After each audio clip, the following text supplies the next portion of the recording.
The NASCAR Peak Antifreeze Series, powered by iRacing.com, has officially begun. It's all in control of Brad Davies in that 11 machine. Green flag flies.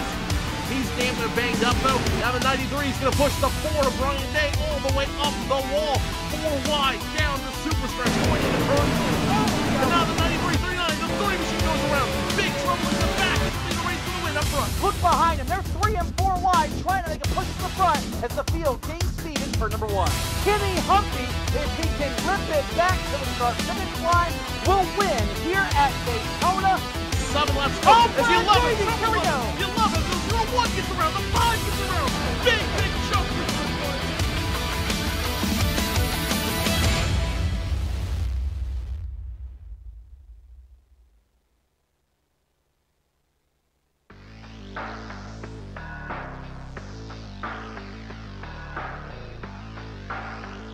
The road to $10,000 winds through New Hampshire Motor Speedway, race number 11 of the NASCAR Peak Antifreeze Series, powered by iRacing.com. And only one thing is for certain at this point in the season: nothing is for certain. 3 races to go before we drop the race and go into the mini chase for the championship. And after tonight's race, the only thing we know is that we will probably have a new champion in the NASCAR Peak Antifreeze Series, powered by iRacing.com. The question being, who will it be? Lots of drivers coming in with great expectations tonight. 38 started, only 1 will finish on top of the mountain. You're watching it live here on PSR TV. Good evening, and iRacing Live. I'd be remiss to mention that. Good evening, race fans. Joe Cortez joining you live here from the booth, the virtual booth here at the virtual New Hampshire Motor Speedway. Tim Terry is off getting ready for some real life stuff going on. Tony Stevens is off playing with the Legends cars out at Charlotte Motor Speedway. So we had to find anybody else we could to broadcast the race.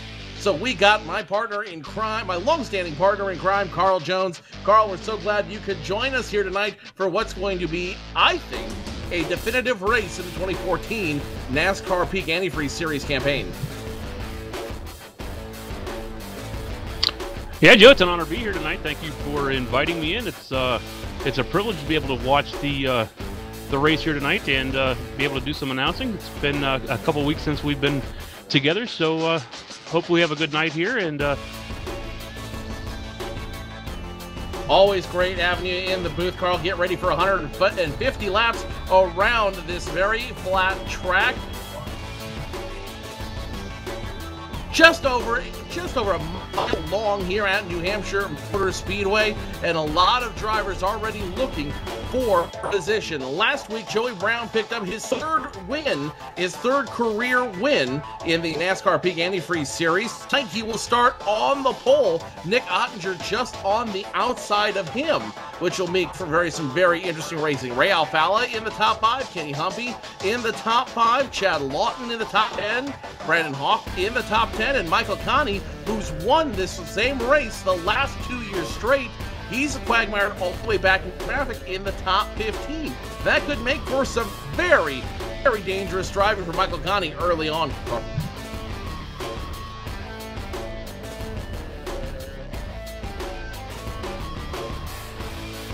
And it looks like Carl will have to figure out what happened to Carl's microphone there. He might have tripped over the cord there. Let's go ahead and talk about the weather tonight. These guys will be facing, it's going to be a cool New England evening here at New Hampshire Motor Speedway. Mostly cloudy, 70 degrees, wind just a degree coming out of the northwest, 2 miles per hour. Very relative low humidity here at New Hampshire, so it should make for a very pleasant drive for a lot of these drivers out here.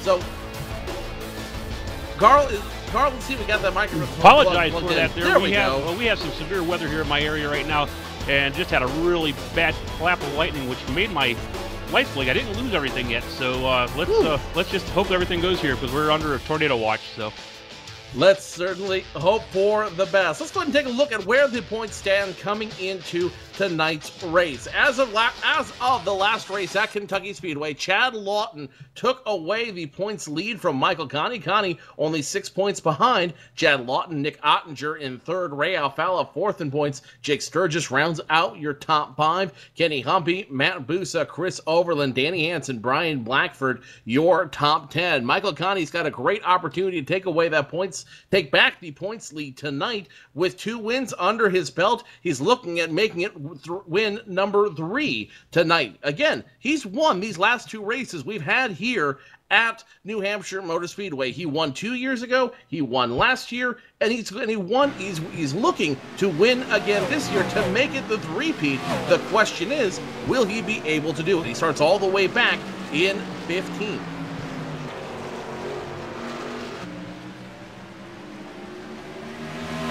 So as we try to figure out what happened to Carl Jones, the lightning may have got to him. Good news for all the drivers here in the NASCAR Peak Antifreeze Series, and something I learned the hard way back at Kentucky Speedway just under a month ago is the nice thing about this kind of racing, it doesn't take rounds. So we've definitely got that going for us tonight here at New Hampshire Motor Speedway. Joey Brown, Nick Ottinger on the road tonight, and Joey Brown's kind of an interesting start considering he won last week at Kentucky. Joey Brown and Nick Ottinger both traditionally strong at 1.5 mile tracks. One of the ones a little bit of banking on them. We usually see them running up front at tracks like Texas, at tracks like Charlotte, at tracks like Atlanta, but they don't have that. But tonight they're going to be running on a little bit different kind of track here at New Hampshire Motor Speedway. It's a little bit more flat than they're used to, than their optimal racing condition. It's a little bit shorter, only just over 1 mile long here in New Hampshire. So it's going to be a different kind of racing for them, but it should be a lot of fun racing for them, as it were. As I mentioned, only 4 races to go before we get to that drop. We drop the extraneous race for these guys and have that 4-race chase for the championship, if you will. New Hampshire is tonight at the end of the month, July 30th. These guys will go racing from Indianapolis Motor Speedway for what should be a very entertaining race. Before that, or after that, on August 13th, they will go to the first road course, the first road course we've ever seen here in the NASCAR Peak Antifreeze Series. That's Watkins Glen on August 13th, before we finish out the chase at Atlanta, Darlington, Chicagoland, and we determine the champion October 8th at Homestead Miami Speedway. So still lots of great racing ahead of us. The 17-week season, though, coming to a close. Only 7 races left. 6 races after tonight, so if you're going to be a championship contender, now's the time to start making your moves and start trying to figure out how you're going to get up front, especially with that drop race coming early this season.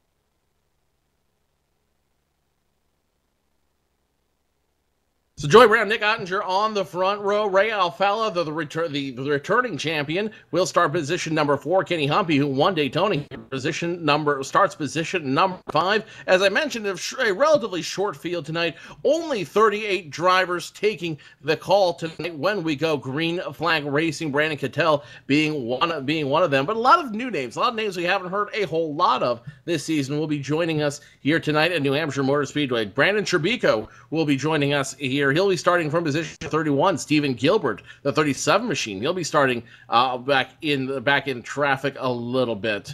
Kevin King's back in the number 29 machine. He'll be starting 34th on this field out here. So a lot of return drivers, but a lot of new drivers we're starting to see out there on the track. And it's always a lot of fun to see these guys, especially when they're just coming up from the Pro Series, trying to figure out their own dynamics. And as I predicted earlier this season, it's one of those things you just never know what's going to happen. You never know if the pros are going to be coming back, or if the Pro Series drivers will start to throw the resurgence, or if the established drivers will come back. At the beginning of the season, it was the pro drivers showing their muscle, but now that we've got a little bit more pattern underneath us and we've got a little bit more time underneath this new car, I think you're starting to see the pro drivers make a big comeback, but all of that can change very, very rapidly with every race. Like I said, 6 races to go after this, so the season is starting to wind down. If you're going to make a move,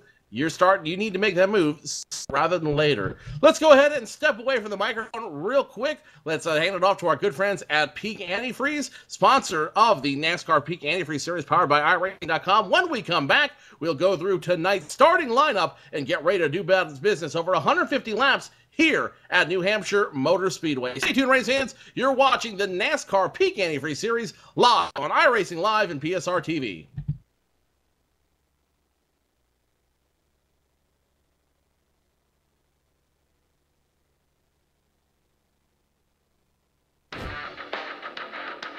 This is where it gets difficult. This is where your name's on the line, everything's on the line. You get that one chance to go out there and put down your best performance with the most amount of pressure.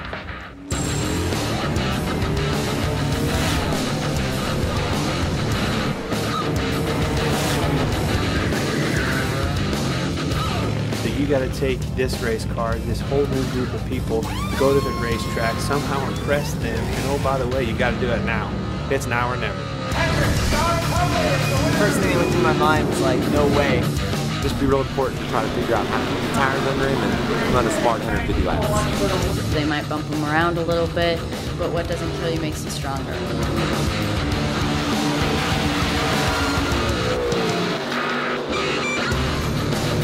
Everybody should enter next year's contest because you never know what could happen, man. You come out here and run top 5 in your first K&N West race. So I'm so psyched right now. This is incredible.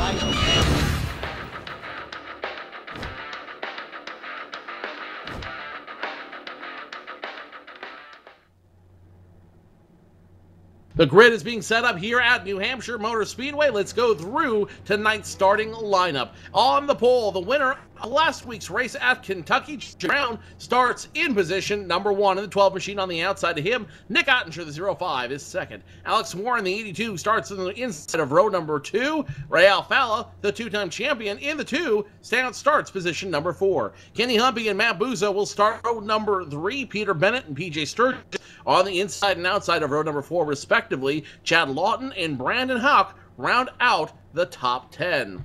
Rob Ackley, Brian Schoenberg will start row number 6. Cody Bias, Michael Johnson, row number 7. Michael Conti, 6 points behind your points leader, will start position number 15. Brian Blackford, position number 16. Row number 9 belongs to Justin Bolton, Dan Nathan, and row number 10 belongs to Mitchell Hunt, Tyler Laughlin. Row number 10, positions 19 and 20. Brian Day, Brandon Bowie, starts row number 11. Row number 12 belongs to Chris Overland on the inside, Adam Land on the outside. Alex Scribner, Trey Eidson, row number 13. Row number 14, Brandon Hoff, Carson McClellan. Stephen Gilbert and Brad Davies will be row number 15. Brandon Cherbirko and Byron Daly, row number 16. Cherbirko, the last one to take time on this field. Rounding out the rest of your field, Brandon Schmidt, 33rd, Gavin King, 34th, Brad Mahar, 35th, Jake Sturgis, 36th, Thomas Lewandowski, 37th, and Brandon Cattell starts shotgun on this field in position number 38. Nim Cross now joining me in the booth, and Nim, this should be a lot of fun racing. Pace car makes the hard left. The leader is away. Fries, Joey Brown hits the hammer hard, and we are in the first lap of 150 laps here at New Hampshire Motor Speedway. Nim Cross now joining us in the booth, and this is going to be some very entertaining racing as Joey Brown tries to make it work through turns 1 and 2. Behind him, a whole host of drivers hungry for the win, Nim.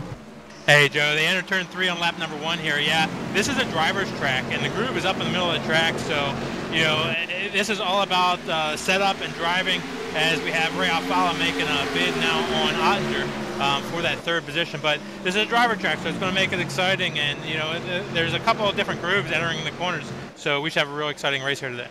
The Sim Pedals Ford Fusion digging hard on the inside of the 05 of Ottinger. The Rheem Toyota drops back to position 3. Alfalla will inherit position number 2, and Joey Brown will keep the lead out on the field. Everybody lined up all the way to about position number 17 as we ride on the roof of the 05 of Nick Ottinger.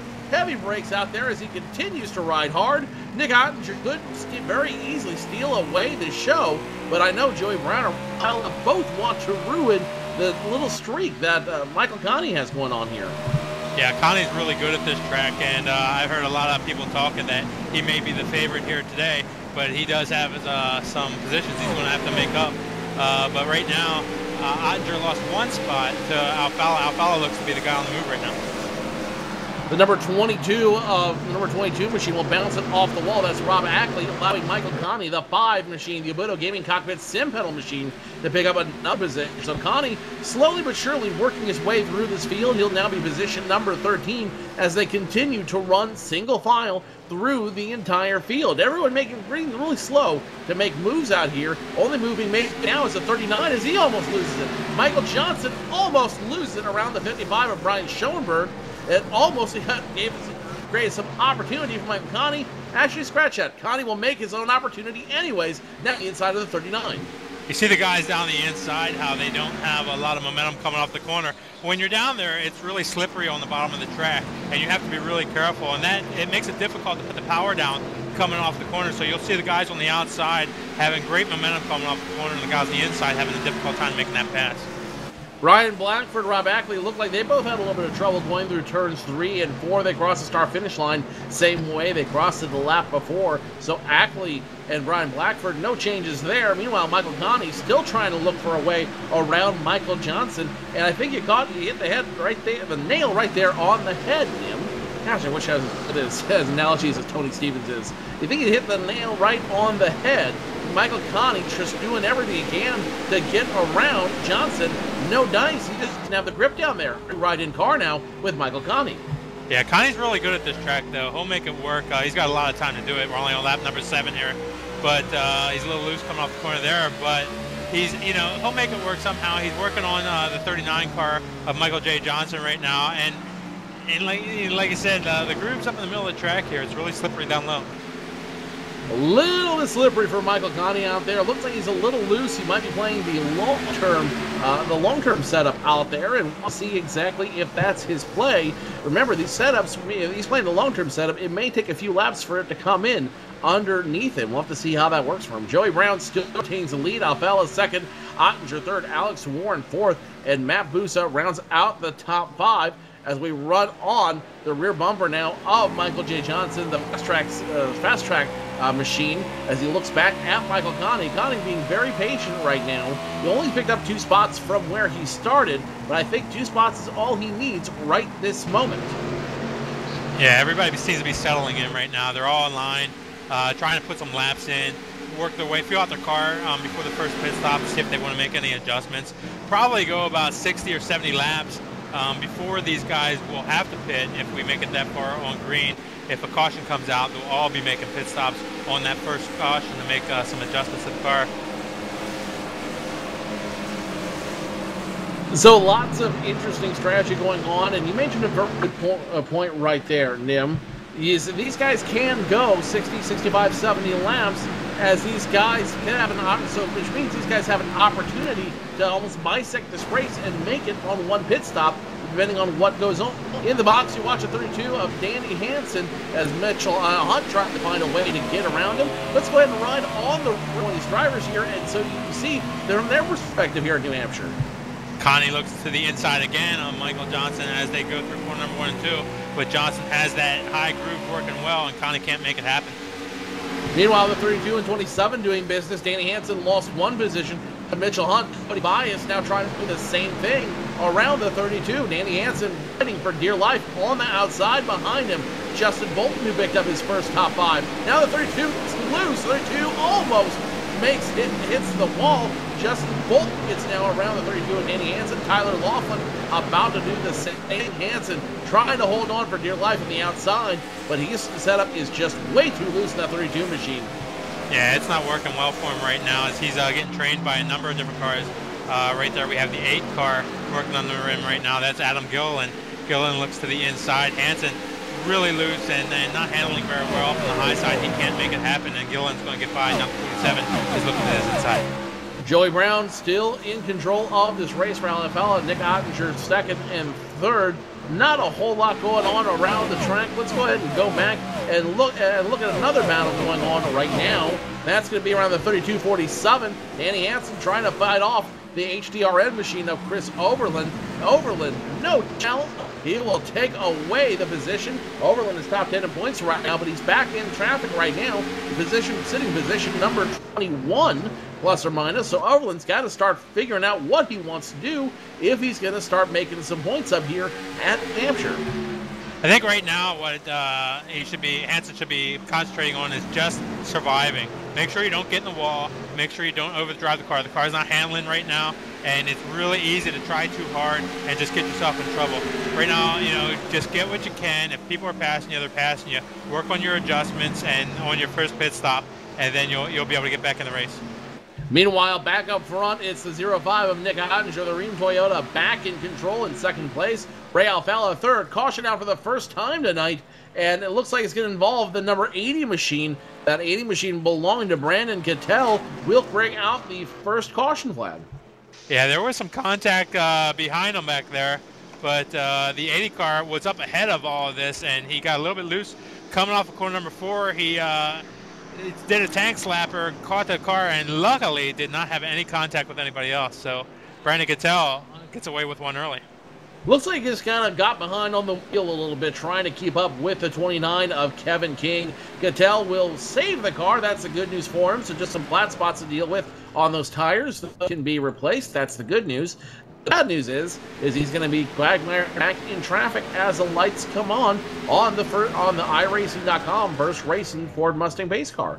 Joey Brown, Nick Ottinger, Ray Alfalla, Alex Warren, Matt Busa, your top 5. Kenny Humpy, PJ Sturgis, Peter Bennett, Chad Lawton, and Brandon Hawk, your top 10. Everybody going to come to the attention of their crew. Joey Brown will lead them down. Nick Ottinger comes down. Alfalla, Warren, your entire top 10, top 15. Everybody on the track will come down for their first set of adjustments. Nim, what are they looking for? Well, right now, it's guys like Hansen who is having trouble with their car. They're going to be looking to get some adjustments, wedge in, wedge out. Whatever they're feeling in the car, they're going to want to make some adjustments to make that car feel better on this next stop. It looks like one of the cars there either didn't make a pit stop or may have missed a pit stall. So 12 car of Joey Brown is out first, and everybody else getting their adjustments coming out now.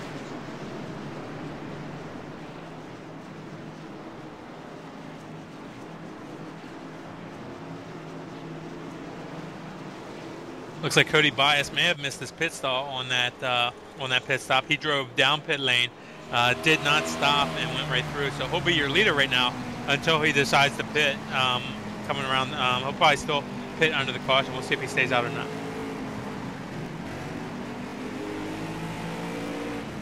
Yeah, Cody passes the pit in this time by, so it looks like he'll be staying out and seeing what he can do on those 15, 16 lap old tires. But Cody's going to take a chance up there, so we'll have to keep an eye on him and see how that works for him.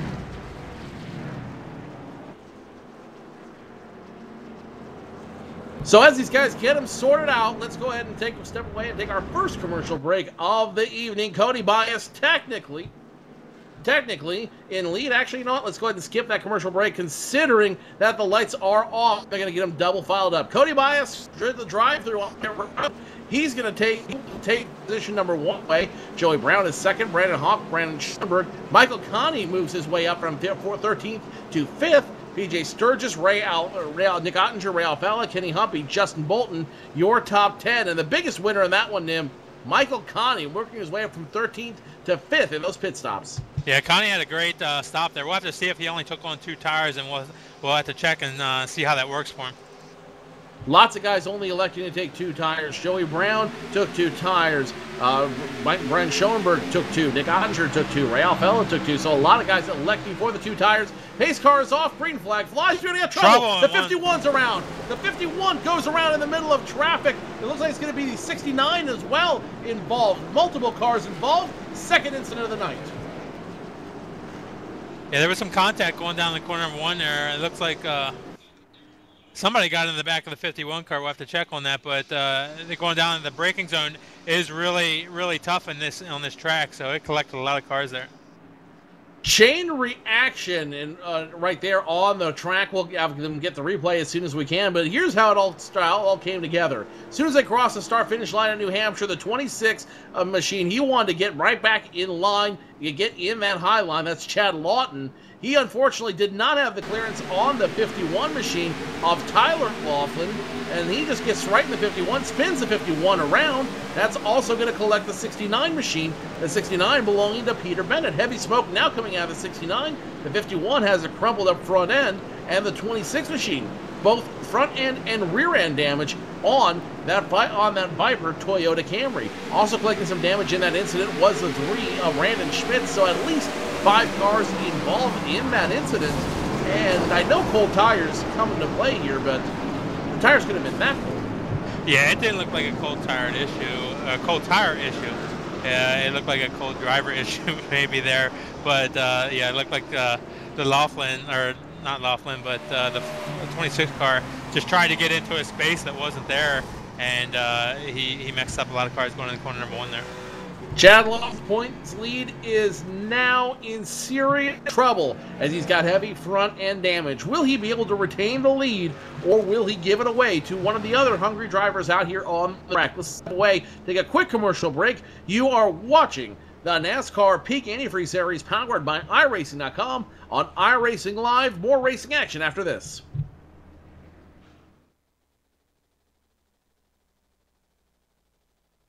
What's inside Peak Antifreeze? 65 years of experience in hot and cold protection. From an independent, family-owned business that's never been afraid to give you exactly what's right for your engine and your wallet. Peak. Run true.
Let's start off on the first race, Mustang pace car, and let's take a look once again at how that came down to bring out our second caution flag of the evening. It was Chad Lawton getting into Tyler Laughlin, creating a chain reaction on the restart. At least 4 cars involved, and that will bring out the second caution flag of the evening.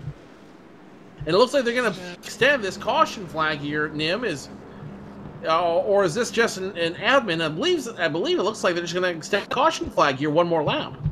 Yeah, it looks like they're not ready to go green this time, so the caution flag is extended one more lap. Not exactly sure what happened there, but a lot of drivers, pretty much everybody up front, decided to stay out on that caution flag and not pit. Those who were damaged in that wreck, obviously they're making pit stops and they're getting repairs done on their cars, but still Cody Bias up front on his same tires he started with, along with Joey Brown, Hawk, and Schoenberg. Well, we have the opportunity. We'd certainly like to say a warm hello to all of our partners wherever you're watching the NASCAR Peak Antifreeze Series powered by iRacing.com, whether it's on iRacing Live, PSR TV, MotorRacingNetwork.com, the voice of NASCAR, Nesson, iRacing Brazil. We certainly welcome you from around the world here to the virtual New Hampshire Motor Speedway as we get ready to go back to green flag racing in just about half a lap here as the light goes off. It will be Cody Bias restarting back in position number 1. Joey Brown right on his outside. Brandon Hawk, Brian Schoenberg, Michael Connie, your top 5. BJ Sturgis, Nick Ottinger, Ray Alfalla, Kenny Humpy, Justin Bolton, your top 10. And if I'm Cody Bias, I'm a little worried that now Michael Connie, who's won the last 2 years, is within striking distance of position number 1. The pace car should go off this time by. There it goes. Cody Bias now in control of the field. The Yellowwood Design Chevrolet hits the hammer, and we're back to racing on lap 25. Bias takes him down the corner number 1, but Joey Brown strong up on that outside groove. He has position to the outside and should have momentum coming off corner number 2. Side by side, the 27 gets a little bit loose advantage now to the 12 machine. Joey Brown will try to pull around the 27 to Cody Bias. No dice there, almost making contact. It's a 12 and 27, still drag racing turns 3 and 4. Advantage Joey Brown. Joey Brown takes back the lead. Schoenberg working hard on the outside to get beside Bias as they go in the corner number 1. So it's Bias and Schoenberg side by side again. Schoenberg very strong coming up corner number 2. They bang doors coming off of corner number 2 right there, and a lap car on the inside.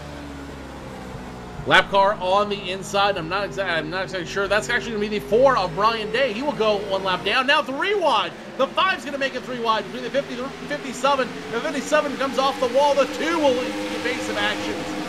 3 wide going through turns 3 and 4. Crazy move on the part of Michael Connie. Connie not able to stick it though, and he might be sticking backwards as he's starting to lose position. Now to the 2, the 05 comes up on him next. Yeah, I think when he was in the middle there coming off the corner that he had thought better of it and didn't want to be there, so he did get out of it, and he'll work his way through another corner here and try to battle again. But the 2 car and the 57 car are side by side. PJ Sturgis and Ray Alfala side by side in front of Conti, so he's going to have to wait for that battle to get sorted out before he sticks his nose in there.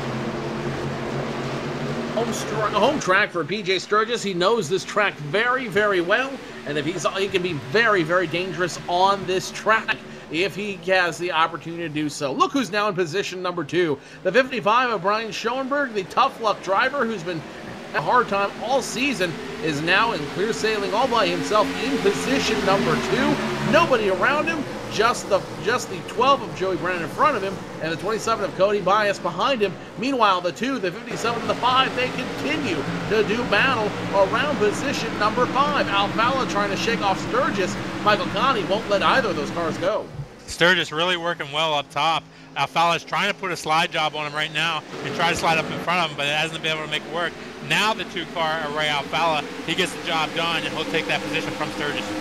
57 still hitting the wall just a little hard there. PJ Sturgis trying to hold him off. Now here comes the 5. He's going to make a double pass, so if he wants to make it stick, can't make it stick, but gets it right next to the 57. The 5 forced to drop back. Connie doing everything he can, but he just can't get the run on the low side.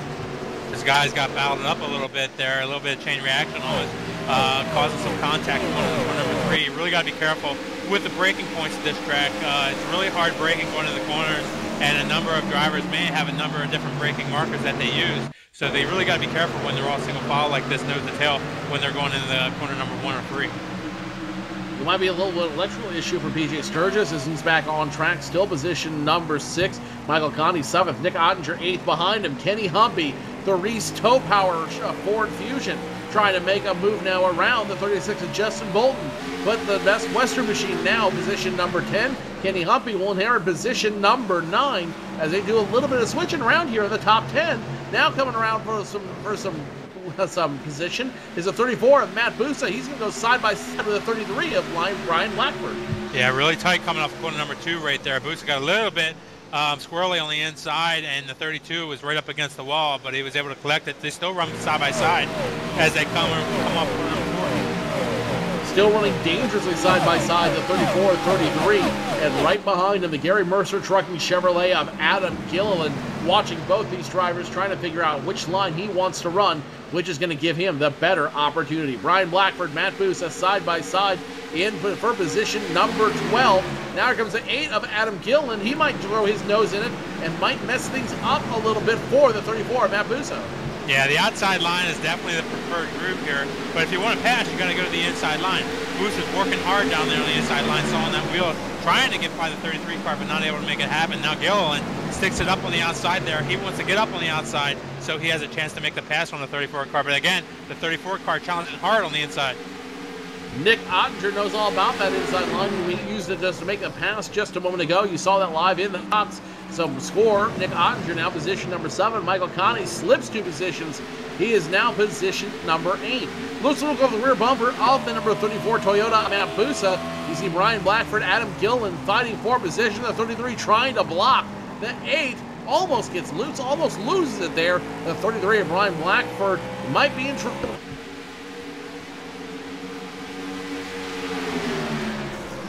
A lot of contact between the 23 car of Brandon Hoff and the 80 car of Brandon Kettle going into corner number 1 there. They actually got up into the wall a little bit where the 41 car was also involved, but a lot of damage on the 23 car of Brandon Hoff. No caution flag out, so we'll stick with the battle now on the track with the 33 of Brian Blackford. Alex Warren trying to get in front of him as well. The Computer Pro Chevy doing everything it can to get around the 33. Let's take a look at that replay real quick, and you can see just exactly what Nick talked about there in that moment that we missed as a result of some of the other incidents on track. A lot of heavy damage to Brandon Hoff's car in that incident. He's limping around the track right now, hoping a caution will come out so he can get some repair work done. Everybody looking for that caution.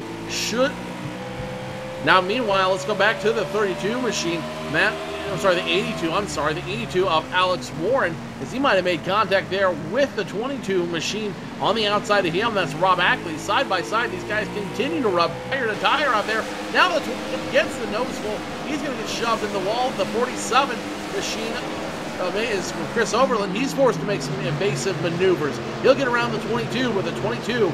You can see by the way he's driving him, he is not happy with what just happened.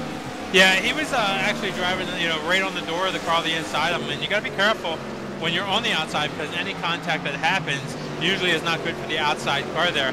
He was lucky only to lose a couple spots. Only losing a couple spots there. He will drop to position number 17. Meanwhile, the 82 and 33 are looking to tango one more time. Brian Blackford trying to hold off Alex Warren. The Computer Pro Chevrolet almost door to door, side by side, wiggle off the 33, and that will be enough for the 82 of Alex Warren to pull forward. Alex Warren now position number 14. Brian Blackford loses another one. He's in position number 15, and look who's in front of him, guys. Michael Connie. That's not where Michael Connie wants to be right now. Yeah, Connie dropping back right now. Maybe some adjustments on that last pit stop aren't working well for him, but he's back in the 13th position right now from his early starting spot. I believe he's over the 5th. Also remember, Joe, that he only took 2 tires, so maybe that 2 tires is not working well for him. Joey Brown still in control of this field. Right now, he's got a 2.5 seconds over Brian Schoenberg. That might as well be a time zone, maybe even a continent. Hard to say. Brian Schoenberg now position number 2. Cody Bias, the namesake of Cody Bias Racing, in position number 3 in the number 27. Let's run to the roof cam of the number 27 Elwood Design Chevrolet as he pursues Brian Schoenberg. And you couldn't wish any better on Brian Schoenberg. He's had a tough season. He's been robbed a couple of wins, if you will. But Brian Schoenberg still showing that dedication, still showing that fortitude. The 55 now position number 2. And as if he's watching from the 27 machine, he has no intention of giving up position number 2. Yeah, Schoenberg very enthusiastic about this series. He's always one of the more fun guys to be around down there in the garage area where he has a good time. He's one of the very talented drivers, on the track, but he has issues every now and then, maybe some bad luck and maybe some errors on his part, but today he's having a good run. Great run, but he might lose that run very, very quickly as a 27 keeps trying to nose underneath. Meanwhile, behind him, the 05 of Nick Ottinger side by side with the INEX machine of the 57. We'll ride on the rear bumper of the 55 real quick. Well, let's see if we can get them in the box, the 57 and the 05. Yeah, you see that battle way back there from the rear bumper, but the 05 now working down the inside of PJ Sturgis. PJ already letting everybody know he's running hard up top. He gets in that wall just a little bit, maybe even uses the wall just a little bit coming off corner number 4 to give himself a little bit of advantage going down the corner number 1. He's able to hold that position right now, and now the other car, I believe the 58 car of, who is that? Humpy up on the outside. He'll take that position from Ottinger. Nick Ottinger tried to dirt track it on the low side, not able to do it. Will lose one position instead of gaining one position, picking up the position. The Reese Tow Power machine of Kenny Humpy. He'll now pick up position number 7. Nick Ottinger drops to 8th. Justin Bolton 9th. And Matt Busa breaks into the top 10 for the first time tonight. Now the 58 of Kenny Humpy's going to try to get around the 57 of PJ Sturgis. Remember, this is Sturgis' home track. So maybe Sturgis knows something that we're not too keen on. It's hard to say. Sturgis is very smart for the long run. He's running strong tonight. He's always one of the guys that is very good with his fuel monitoring, things like that. So he's usually pretty good at saving his equipment as he lets he's working hard on the outside there and making Humpy work hard for it down the inside. Now it's a battle of tires. As the 58 goes around, the 58 will spin. Big Kenny Humpy gets into the infield on the back stretch. Good news is he won't hit anybody. Bad news is he's going to lose a lot of position as a result. Pace car will come out. Caution thrown in the abundance of caution, no pun intended. And that will be our 3rd caution flag of the evening. Yeah, it's hard to get power down coming off corner number 2 there. And if you press the gas just a little bit too hard, you're going to spin those tires and go around like Kenny just did. Tough break for Kenny Humpy. He was running real well out there without any grip, though. He will drop from the top 10 all the way back to position number 20. For a lot of other drivers out there, this could be exactly what they needed. Ready for some pit stops, Nim. I've got a feeling we're going to see everybody come down. Yeah, everybody should be coming down pit road. Everybody should be coming down, taking on tires and making some adjustments. But we're on lap 47 now, so a good 30 laps since the first time they've had down pit road. 31 lap run, perfect time for brand new tires as Joey Brown will lead them down pit road. Brian Schoenberg will be the first to pull it into his stall of that lead group. Let's watch the double nickel now as they make the tire change. Two tires on the left side of that, or right side of that machine will be 2 tires on the left. Yes, it will be. The 55 for brand new Goodyear Eagles. Full tank of Sunoco virtual racing fuel. The 55 down and away. But will he be the first one off? No. Joey Brown, Brian Schoenberg, beautiful pit stop. Comes out second. Jody Bias third. Alpala comes out 4th. It looks like Brian Houck will come out position number 5. 4 tires for most everybody out there, and I think that's exactly what they needed right now. Yeah, they did. It was a long run, and they just needed to take this opportunity to get 4 tires and make full adjustments on their cars. The first caution was the time to check out that 2 tires would work for later in the race, but right now, everybody taking full tires, full fuel, and lap 48, they're not going to be able to make it here. They're going to have to pit again, but they're set for a good long run here. Meanwhile, Chad Lawton, who was your leader in points, he still has some serious front end damage on that Toyota Camry. Right now, he's being scored 20th on the field, remains on the lead lap. And Nim, I have to wonder, is that team still viable at this point? Well, they got a lot of damage on the car, and maybe when they get it fixed, they'll be able to maybe catch a caution or 2 and get back on the lead lap. But you know, we'll have to see how it works out for them and how well they were able to repair the car. The other driver I'd keep my eye on is the 5 of Michael Connie. Remember, he had some trouble on that last run, on that last 30-lap run. So the question I'm asking about the 5, the Sim Pedal Chevrolet, did he make the right adjustments? Does he have the right adjustments now on that car to be more competitive on this track? Well, the first time, the last pit stop, he only took 2 tires. So that was probably something that he just didn't like. It didn't agree with his car setup. Now he's got 4 tires on. We'll probably see him make a good hard charge at the front. We'll have to see if he can make that hard charge up front. Lights should be off this time by. They do go off, and it will be Brian Day, Brandon Traburco, Michael Johnson, Brandon Hoff, all getting the wave around from the pace car. So Brian Day and the company, they should at least get one of their laps back. Oh, they're going to get actually check that Brian Day, Brandon Hoff will both get back on the lead lap as a result of getting the wave around. Tough deal for those guys is that they're not going to be able to make a pit stop. They won't have tires, so they're going to make it back around to the tail end of the field, be on the lead lap, but they're on old tires and they're hoping for an early caution. Last time we did a restart, with pits, we had a caution come out quick, so I bet they're gambling on that once again. Joey Brown, Brian Schoenberg, your front row. Behind them, it will be Cody Bias, Ray Alfalin, Brandon Hawk, your top 5. PJ Sturgis, Justin Bolton, Nick Ottinger, Matt Busa, Adam Gilliland, your top 10. Pace car makes a hard left turn down pit road. Joey Brown wastes no time, sees the restart line, and green flag flies once again for the Barley Electric Company, number 12. Now the 55 and 2 doing battle. Here comes the 27 to Cody Bias, and they're all looking for position. Bias gets a little bit of a slow start that time. He lost a couple positions as Alfala was able to get by, and now PJ Sturgis, he's challenging up on the outside. Side by side for position number 2, Ray Alfala, Frank Schoenberg continuing to battle door to door. The 2, the 55, both sim pedal machines out there trying to make something happen. They continue to run side by side.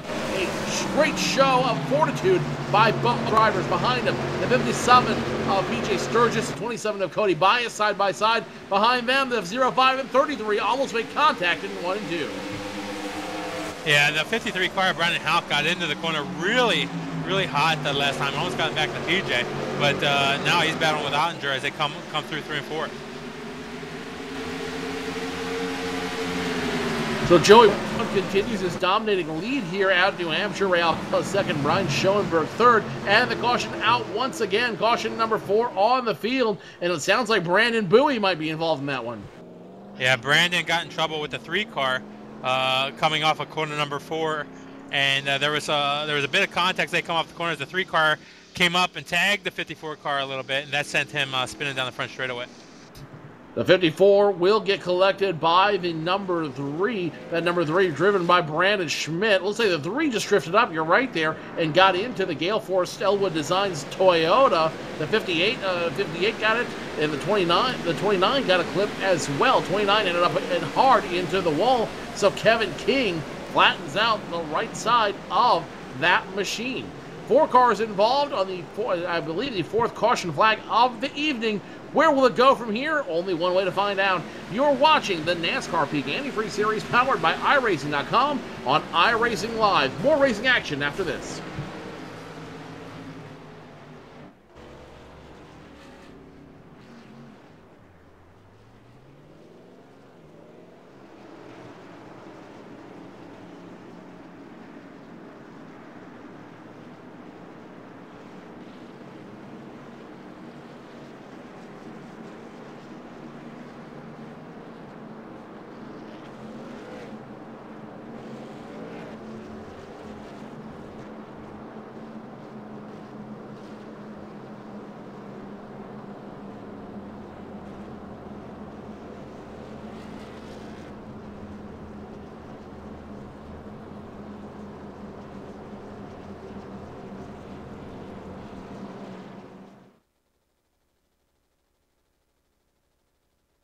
What's inside Peak Antifreeze?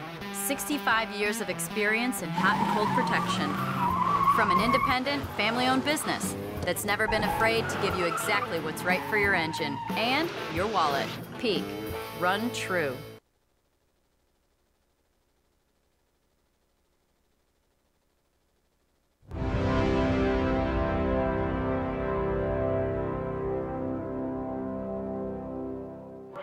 It's time for those most famous words in motorsports. Drivers, start your engines!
Conti comes up at a corner number 4 in the checkered flag. He wins his first NASCAR iRacing.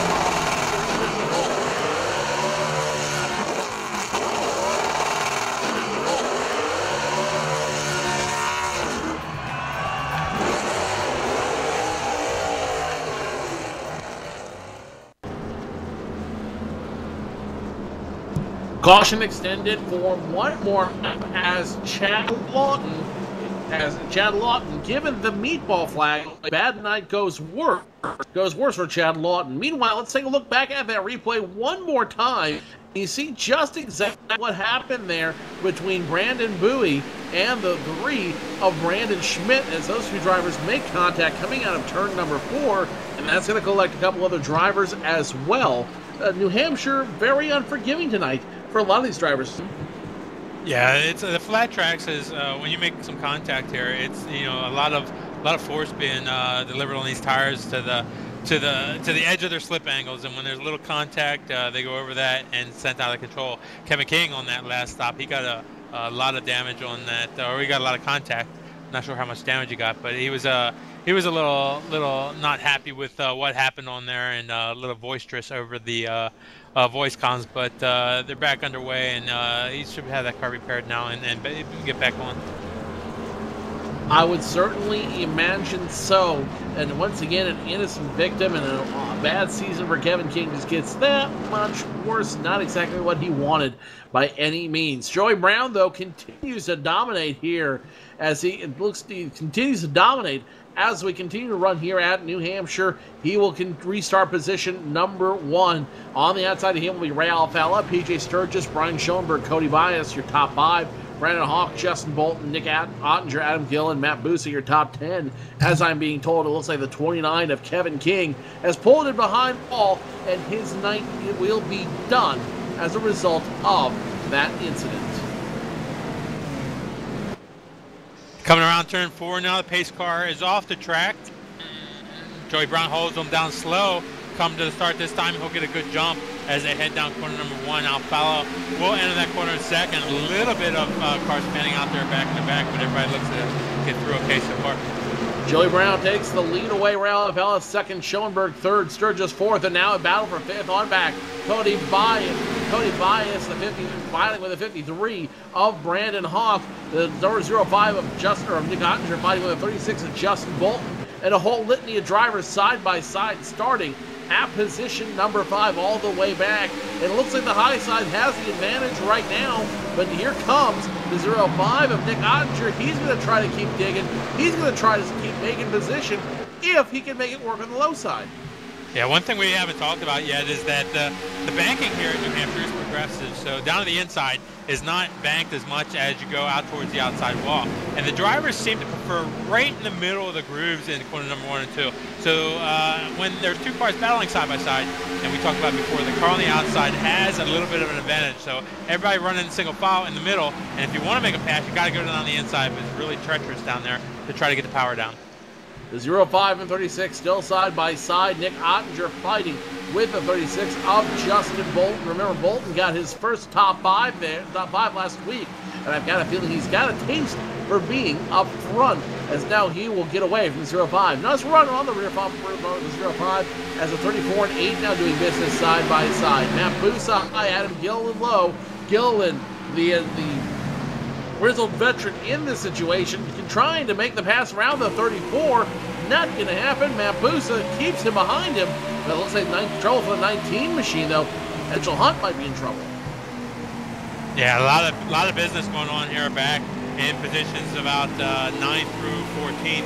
But a lot of side-by-side back there as the 82 of Alex Warren and the 33 car of Brian Blackford are on the inside, trying to make things happen. But as we said, it's hard down there on the inside as the 33 of Blackford gets up a little bit into the 41 car as Jake Sturgis as they come off corner number 4. But everybody's still working well down the back straightaway. All that happening around the 5 of Michael Conti as he continues to try to work it and work that 5 back up into position. Alex Warren underneath him right now. The 5 will throw it in front of the 82. Alex Warren forced it back. Now the 41 and 33 doing business out there. The Inex Chevrolet of Jake Sturgis side by side with the 33 of Brian Blackford. Yeah, Jake battling hard up on the outside. The 33 car of Blackford not giving him a whole lot of room down that straightaway. Now going to the corner, a 33 car slides up a little bit, maybe makes a slight contact with him, but they're able to keep it all under control. Coming off corner number 4, again, Sturgis will have that momentum. Brian Blackford will drop behind Jake Sturgis. Let's run on the roof cam of the 33, the Ford-sponsored Ford Fusion of Brian Blackford, as you see just how much of a gap now has been opened up between the 33 of Blackford and the 41 of Jake Sturgis out there. Now the lap car starting to pass the 26 of Chad Lawton. The front end of that machine completely gone. Remember, he had the meatball flag under the caution flag, so Chad Lawton, as part of that, they just took off his entire front end. He will lose a lap, and with that lap, he may just as well lost the points lead. Well, he's 4 laps down right now, and he'll be more down right now. Without a nose on that car, he's got no front downforce, and it's going to be very difficult. Right now, they're just going to be out putting in laps in case some other cars drop out of this race. He's looking to pick up those positions. Joey Brown continues his stranglehold on the lead. That time picking up 0.2 of a second on Ray Alfalla. Schoenberg third, PJ Sturgis fourth, Brandon Hoff your top 5, as now the 5 machine of Michael Connie seems to have found something underneath the hood of the Simbello Chevrolet. He's going to go side by side with the 19 of Mitchell Hunt. Mitchell Hunt still strong on the outside on the stretch, but here comes the 5 of Michael Connie. Can't even pass. No, actually he's going to get charged by the Computer Pros Chevy, the 82 of Alex Warren. Connie's got this 4 fresh tires on the car now, and his car's come back to life, but it's still really, really hard to make a pass down the inside. He's not able to get it done and has to fall back in line behind Hunt. 55, 5 inch contact with a 19 hard into the wall, nose first into the wall. He will go spinning now into traffic. Cars trying to avoid him left and right. The 19 of Mitchell Hunt, heavy smoke pouring out, and that car is, for all intents and purposes, done. They're towing that car back in. The caution flag out one more time as Mitchell got the chrome horn from Connie. Yeah, it looked like Connie got in the back of him, trying to make something happen coming off corner number 2 there. He turned him, and Hunt, heavy damage into the wall, hard impact, and his evening is done. Hard to say exactly what took place there between the 5 and the 19. Let's see if we can get a replay on it. I'm not sure if the 5 got into the 19 intentionally, or if the 19 just checked out, was forced to check up coming out of the turn. In any event, the 5 took to the bumper of the 19, and the 19 straight into the wall, nose first. Pit stop's ready to happen here as everybody coming down the attention of their crew. Everybody comes down pit road. I don't think the contact was intentional. I think Michael Connie was just trying hard to make something happen and got in the back of Hunt there. Definitely Conte's fault, I believe, but I don't think it was intentional. Guys staying out include Joey Brown, PJ Sturgis, Matt Busa, Michael Connie, Alex Warren, Jake Sturgis, Chris Overland, Trey Eidson. A lot of guys trying 2 tire stops. A lot of guys trying gas only. Ray Alfalla comes off pit road. Looks like he was gassing Schoenberg. 2 tire stop. Brandon Hawk, Cody Bias, Justin Bolton, Nat Gillen all coming off pit road. And now you're starting to see guys roll the dice a little bit with these pit strategies, Nim. This is an interesting point to have a caution flag because we're on lap number 70, working lap number 70 right now. And that gives us 81 laps to try to make it the rest of the way. They use a lot of fuel here coming off of these corners, so 80 laps may or may not be difficult to make it from here. If they were going to try to go the whole way, you'd think they would take 4 tires so that they wouldn't have to pit again. But 80 laps, this is one of those areas where some of the guys might be trying to go the full distance from here. It's entirely possible. This is where we were looking at having pit stops if nothing else happened out there. So a lot of guys look like they're going to try to make this their last pit stop and see if they can roll the dice with fuel. We said they'd be stopping between lap 70 and 80, and now on lap 71, a lot of guys topped off on that last stop. So we should see some guys try to make it fuel alone, but the problem is you don't use up a lot of fuel out here. You use up a lot of rubber underneath your car when you go for the pass or when you're defending that lead. So I've got a feeling that you can make it on fuel, but you don't want to because you're going to have 4 multi-zone tires underneath you that are wearing out in a hurry. Yeah, the tire issue is probably a bigger issue than the fuel, because as they go, like you said, through this next 78 laps or so that they're going to have to go, if they go all the way to green from here, they're going to burn up these tires. And at this track, tires are critical because you're trying to get a lot of power down. You know, you're talking 800 to 900 horsepower or the power down off of these flat corners. And we've already seen drivers take a couple spins as they're trying to do that tonight. So as you lose rubber, that gets harder to do. Lights are off on the first Racing Ford Mustang pace car. It'll be Joey Brown, PJ Sturgis, row number 1, Matt Busa, Michael Conti, row number 2, Alex Warren, Jake Sturgis, row number 3, Chris Overland, Trey Eidson, row number 4, Kenny Humpy, Ray Alfalla, the first 2 that came down pit road. Top 8, no pit stops for them. Starting position number 9 and 10. They've at least got fuel in their cars, if not 2 brand new Goodyear Eagles. This is going to make for some very entertaining racing as we get ready to go here at New Hampshire Motor Speedway. When we come back to Green Flag Racing, we'll be scoring lap number 73 of 150, which means we are almost halfway home here. Some of the drivers, we talked about some drivers may be trying to make it on fuel and setting up for long strategy right now. Some of the drivers like Conte only taking 2 tires, those guys believe there's going to be some more cautions. Oh, 41 car in trouble on the start. That's Jake Sturgis, as he is going to be in trouble on the start. Heavy rear end damage on the 41 machine. The 53 machine has front end damage as well. He must have missed a shift as almost goes sideways in the turn. Now keep an eye on 41 of Jake Sturgis, as he's going to try to limp around the wall there before he can get that 41 back into traffic. Jake Sturgis trying everything he can, but that car is just loose. I don't know what he got involved in there. He may have missed a shift. He may have spun the tires. In any event, Jake Sturgis in big trouble. Also the 2 of Ray Alfalla, now big trouble in front of them. It's going to be the 53 machine that's involved. The 53 of Brandon Hawk had the help from the 33 machine of Brian Blackford. So Brandon Hawk will go around and gets a rear end torn off of that 53 machine after the 33 helped him make contact going into turns 1 and 2.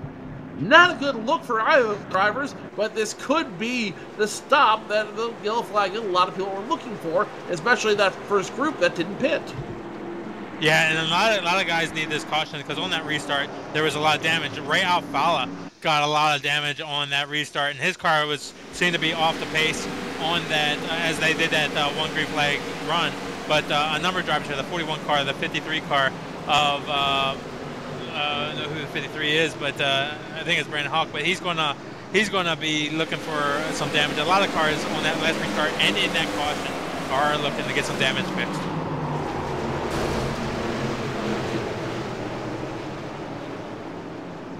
Let's see who's going to come down pit road if any didn't come down. We'll count this time. Joey Brown bypasses, PJ Sturgis bypasses, Michael Conti bypasses, Matt Busa, Alex Warren, Chris Overland.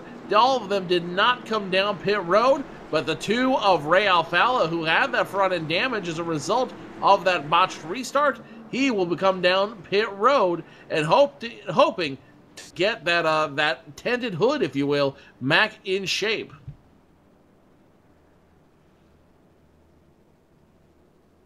Yeah, Alfalla will be, if he can get the car fixed, he'll be fun to watch come up through the field here. He had a good car. He was definitely having a good run running up there in the top 5. But that front end damage is hard to deal with here because you lose a lot of downforce, and you need downforce at this track. You need a lot of downforce at this track as all these drivers start to come off pit road. The Racer Boost Chevy Brandon Hawk, he's going to be there for quite a while getting some damage repaired. Ray Alfalla shows no sign of moving anytime soon. They are going to do everything they can to restore front end of that machine. Ryan Day, the double clutch from Plan B Sales Camry, he's now off pit road. And if you haven't heard about this yet, he's got a lot of, we'll get back to him in just a minute, as now looks like the leaders are going to think about coming down pit road. Not quite. Brown stays out. Sturgis, Connie, Bambusa, Alex Warren all out. But here's something I just noticed around him, and I don't know if these guys can see this. Michael Connie looks like he's got some front end damage on the sim pedals of Bodo Gaming Cockpit's Chevrolet.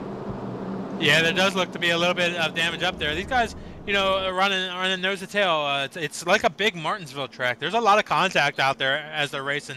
I'm not sure if that damage is going to affect him or not. He's up there in the 3rd position, so far we haven't seen a big issue with his car, and he's right where he wants to be right now, minus 2 spots, of course. But we'll have to see if that's a factor. We'll have to.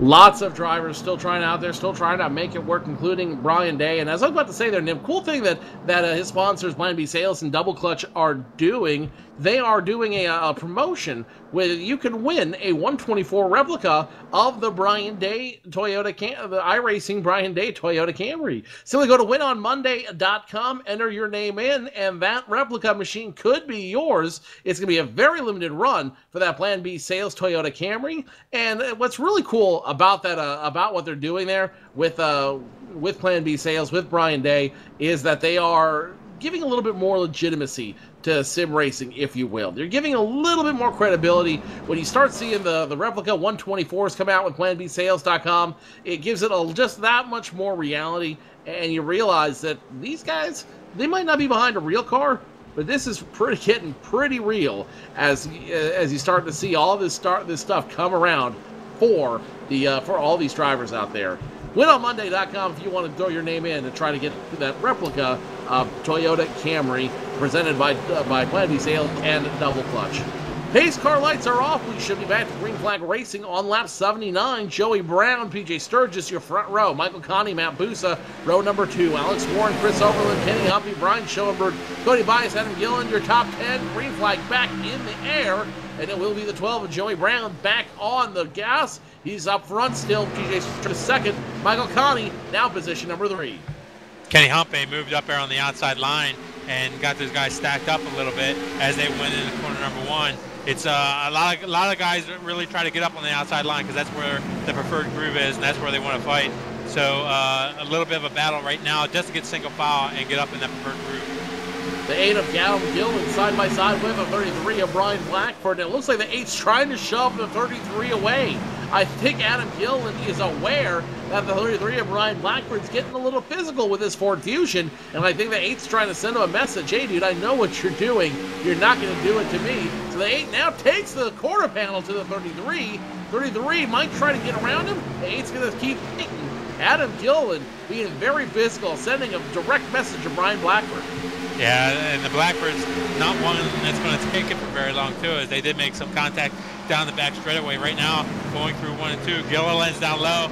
Blackford moves up the track just a little bit. They're able to stay separated as they come off of corner number 2. Dangerous driving between Brian Blackford and and Adam Gillen as they continue to move. And it looks like the Adam Gillen's starting to try to weave a little bit into the 33 of Blackford, trying to play a chicken with him as they continue to run. Let's run on the roof cam of the 36 of Justin Bolton, as now the 8 will finally pull away from the 33. Now here comes the 36 around the 33. Here we go again. Brian Blackford still trying to use his car as a little bit of a battering ram out there, trying to bully the other cars. The 36 of Justin Bolton will have none of it. He is hauling it away, and here comes Nick Ottinger right behind him. Yeah, this is what they call getting freight trained. You want to get up in that preferred groove, and if you can't do it, you got a whole line of cars that are right there willing to take your positions as the 05 car of Nick Ottinger now works his way by. Joey Brown, despite on old tires, continues to lead, looking to make it 2 for 2. He won last week in Kentucky. He wants to win again here at New Hampshire Motor Speedway. PJ Sturgis in second. Michael Connie now in third. Matt Busa in fourth. And now Michael Connie looks like he's finally found a second win in that 5 machine. He's going to try to get around the 57 of PJ Sturgis. Sturgis not going to have it, and I've got a feeling that Sturgis' real-life experience now starting to show on the track a little bit as he keeps the 5 of Michael Connie in bay. Yeah, it looks like Connie, though, right now is the faster car, and he wants by. But like I said, he's got to find a way through. Joey Brown out to a .707 lead right now as you look at the in-car of Michael Connie as they come off corner number 4. He'll look down the straightaway. He's got Matt Busa right behind him, but that's not a factor right now as Connie goes in corner number 1, trying to find a way around PJ Sturgis.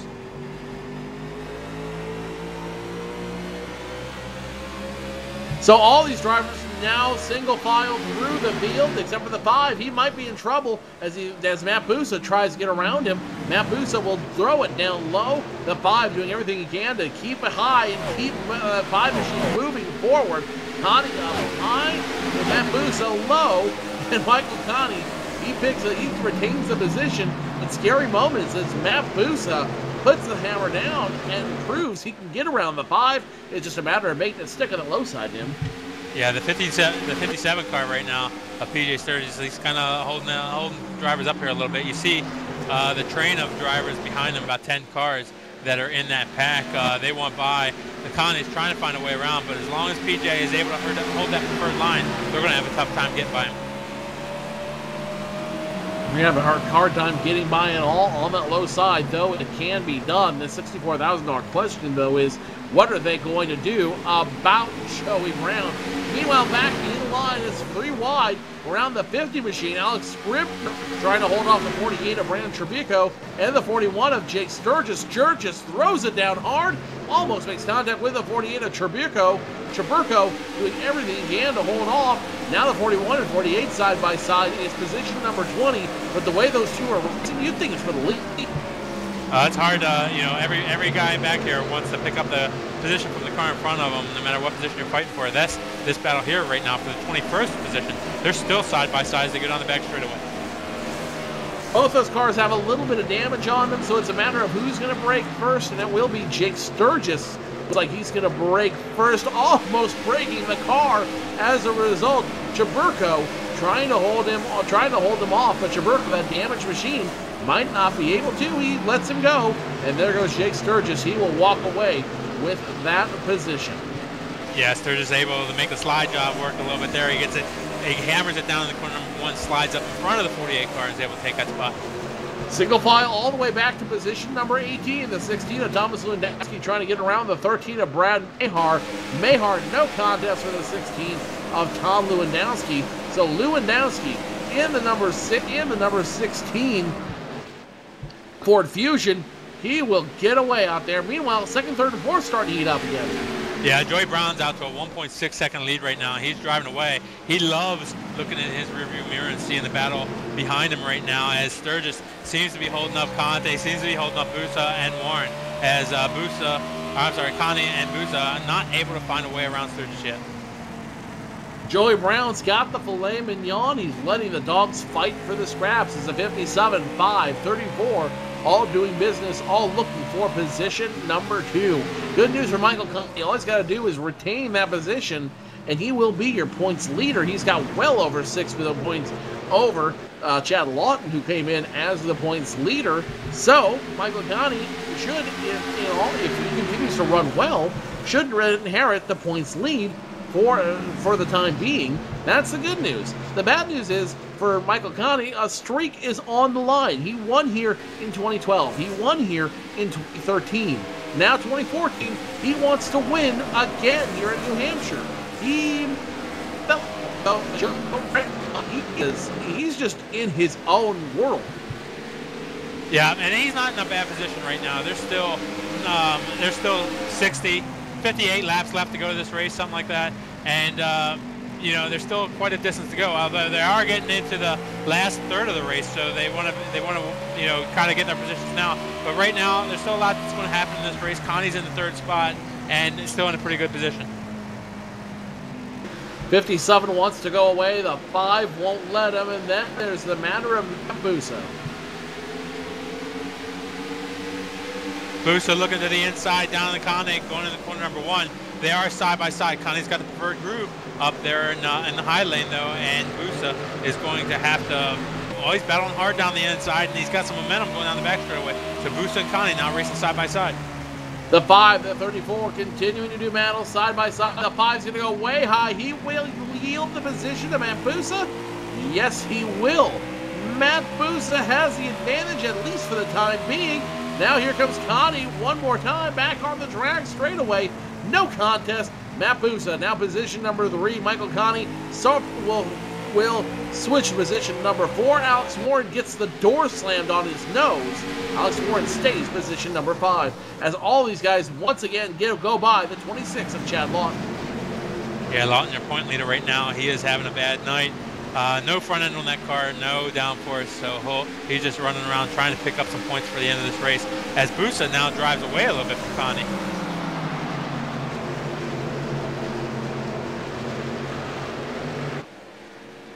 .49 laps out of pit road for your top 6 on the track for these guys, so that is good news. The bad news is when we have a run that long, it usually means we're going to see some caution flags here, and I bet that's what some of those guys up front are betting on. Remember, those guys did not come down for service last time around, so they might be in a little bit of hurt here when it comes to fuel. They may have to figure out what they want to do. Meanwhile, 34.57, battling for position number 2 on the field, Matt Busa has found something in the Toyota underneath him, trying to get around PJ Sturgis. He will try to do it again in 3 and 4. Busa definitely having a really strong car right now. The 26 car, Chad Lofton, your point leader, did blow up. A lot of smoke coming from that engine. He's headed down pit road right now, but the battle for second right now heats up as Busa, very strong, putting it to PJ Sturgis. The Row Speed Dynamics Camry of Matt Busa side by side with a 57 of PJ Sturgis. They will continue to battle for position number 2. And a tough break for Lawton, as you know we want to come in here, try to pick up more points on his points lead. He only had 6 points, 6 points over Michael Connie coming into this race. He's officially done at this point, which means we will have a new points leader at the end of the night. Trouble in turn number 1 is going to involve the 36. It's going to involve, looks like the 05 may have been involved out there. The 36 definitely involved there. Also the 8 of Adam Gillen involved. The 8 and the 36 will bring out the caution flag one more time, and we'll bring out it looks like the 27 may have been touched, may have been the one to cause it out there as well. The 8, the 36, 05, 27, all involved in the caution. There was a checkup going in the corner number 1 that had started with I believe Brian Schoenberg and Kenny Humpy as they went down, and that checkup that they had, it got exaggerated as they went back to the field, and the 8 car and the 58, they got together, and both of those cars went around bringing out the caution flag.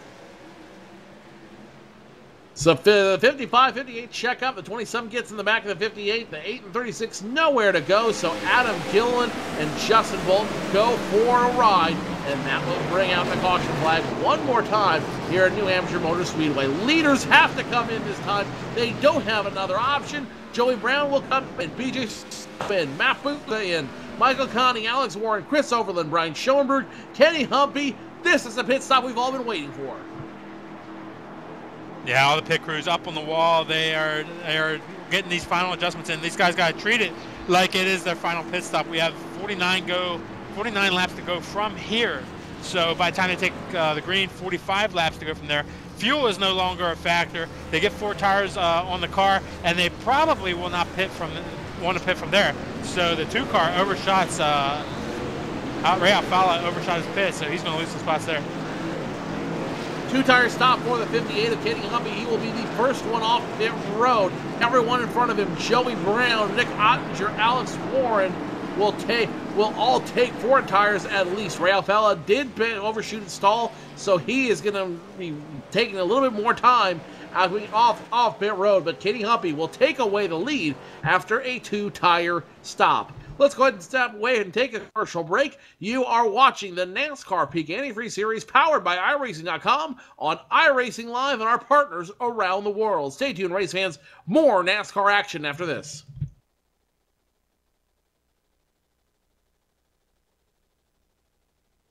What's inside Peak Antifreeze? 65 years of experience in hot and cold protection. From an independent, family-owned business that's never been afraid to give you exactly what's right for your engine and your wallet. Peak. Run true.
What's inside Peak Antifreeze?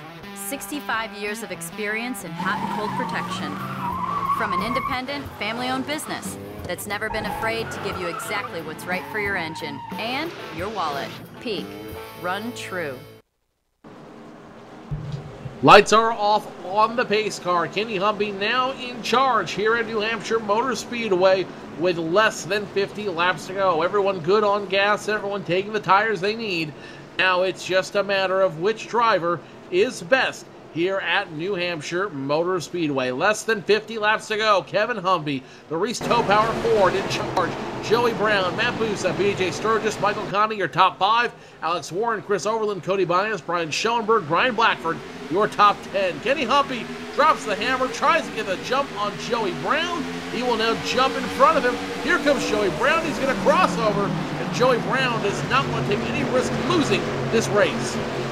Yeah, 47 laps to go from here. Matt Busa had a great pit stop, was able to come out in 3rd place. The problem with that is that put him down on the inside line. He was ahead of P.J. Sturgis. P.J. Sturgis was up in the high groove, so all that work that the pit crew did to get him out in front of Sturgis was just lost on that restart, and he's back in 4th place.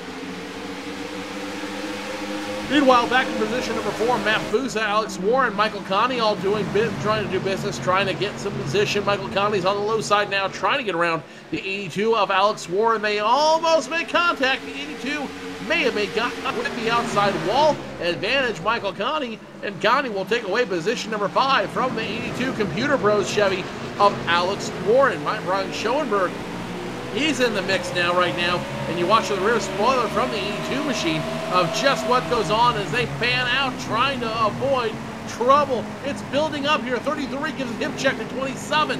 The 05 now in the mix. Things are getting crazy here at New Hampshire. Yeah, there's 45 laps to go from here, and they're all meaning business right now. They want their position. They don't want to get it up because they can smell the checker flag, and now is they're battling for their spots. So nobody wants to give up now, and this is where it's going to get exciting. This is where the rubber meets the road, pun intended. There's a 58-12, still trying to figure out who's going to continue to lead. Humby in charge, Joey Brown right behind him, P.J. Sturgis, Matt Busa, Michael Conti, your top 5. Meanwhile, back around, you've got plenty of battles going on the track, the 16 and 22 doing a bit of business, the 48 and 93, the 3 all trying to do business. Let's go ahead and go back now to the 5 of Michael Conti, as right in front of him, the 34 of Matt Busa, P.J. Sturgis. They're going to go side by side. Sturgis up on the high side. He's able to keep that momentum again down the back straightaway, and Busa is going to look on the inside going to the 3. B.J. Sturgis trying to get around the 57 of Matt Busa. Not 50, let's give it the 9, the 50, the 41. 50 in the wall, 41 in the wall. Those guys are sideways. Sturgis having trouble back getting it back moving. Still green out on the track. Alex Scribner back on track after getting involved in an incident. Those 2 cars go around, but they are back around, and now they're going to stay under green. Yeah, it looks like the 41 car, they didn't have a caution flag. Caution flag is out now.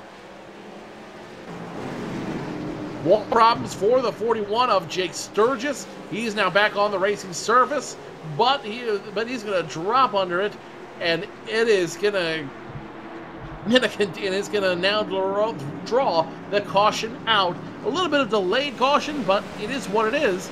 And we're back under caution here at New Hampshire Motor Speedway. Let's show you exactly what happened. Yeah, it looks like the 50 car got into the wall and then came off the wall and got into Sturgis. The caution flag didn't come out because the cars were clear and there was nobody coming, and they were both on their way again. And then the 41 car, he looks like he wasn't too happy that the caution didn't come out, and he wanted the caution. So he was able to make one happen.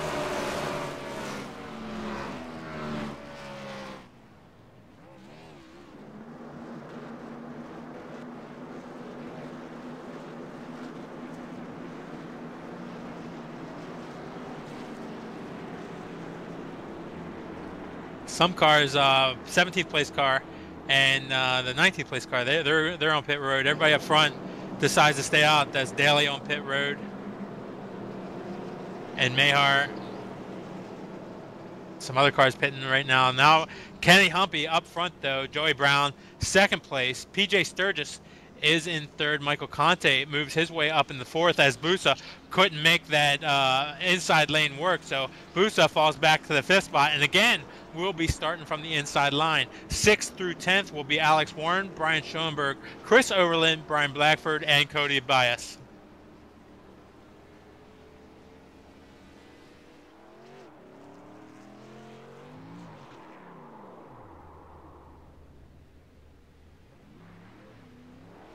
So now, so you already saw how this all. All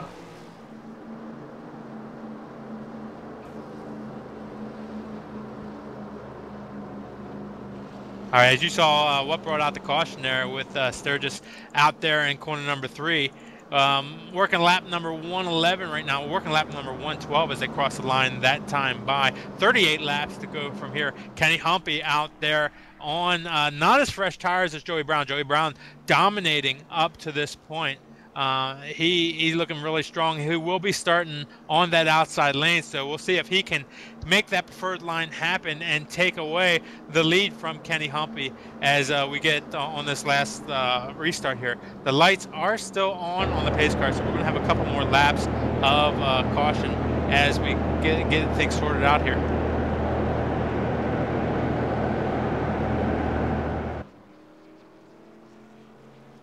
Jake Sturgis driving on the radio, apologizing to his crew. He said he got put in a stretch tire barrier and that broke the car. And that is going to be, for all intents and purposes, the end of Jake Sturgis's night. So only one Sturgis will remain in contention. That is PJ Sturgis, and he will start position number 3. But in the front row is still Kenny Humpy and Joey Brown. Yeah, PJ is a contender here tonight, although he doesn't seem to have a whole lot for Brown. He's definitely working well up there in the top 5. Now he's got Conte to deal with. Conte hasn't been able to do a whole lot with Sturgis so far tonight. Busa made his stabs at Sturgis too, not able to make it happen. So even though it doesn't look like Sturgis has a whole lot for Joey Brown, Kenny Humpy's up there. We'll see what happens there, but we'll see if Conte can make that outside groove work and get around Sturgis on this restart.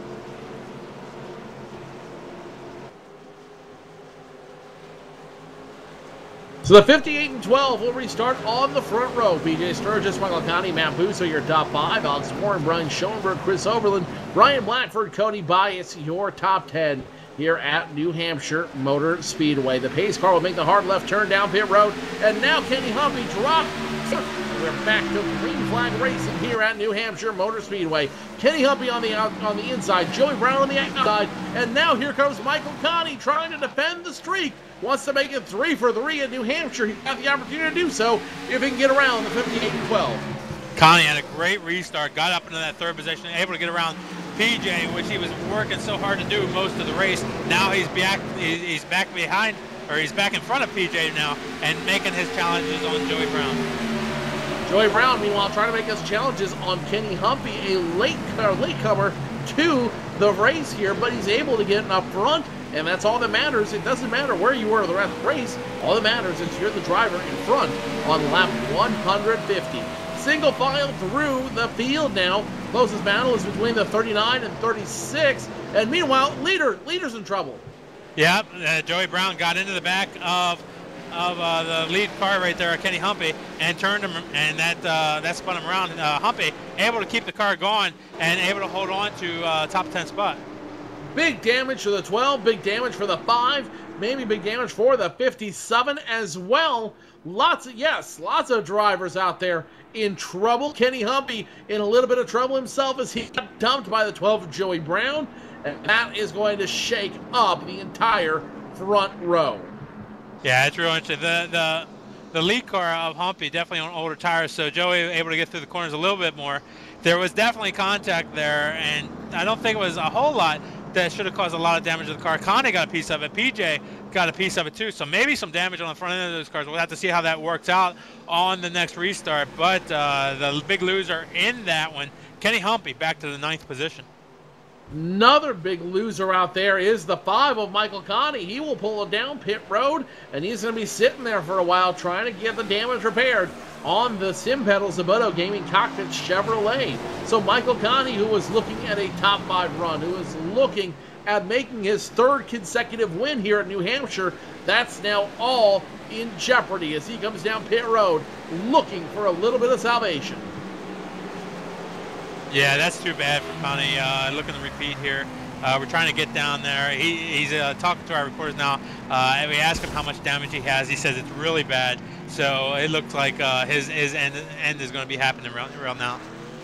Good news is, though, he will still finish in front of Chad Lawton. So now the question is, where will he finish points-wise? Remember, 6 points separated Chad Lawton and Michael Connie coming into tonight's race, but Joey Brown looking to make it 2 consecutive wins here in the NASCAR Peak Entry Series powered by iRacing.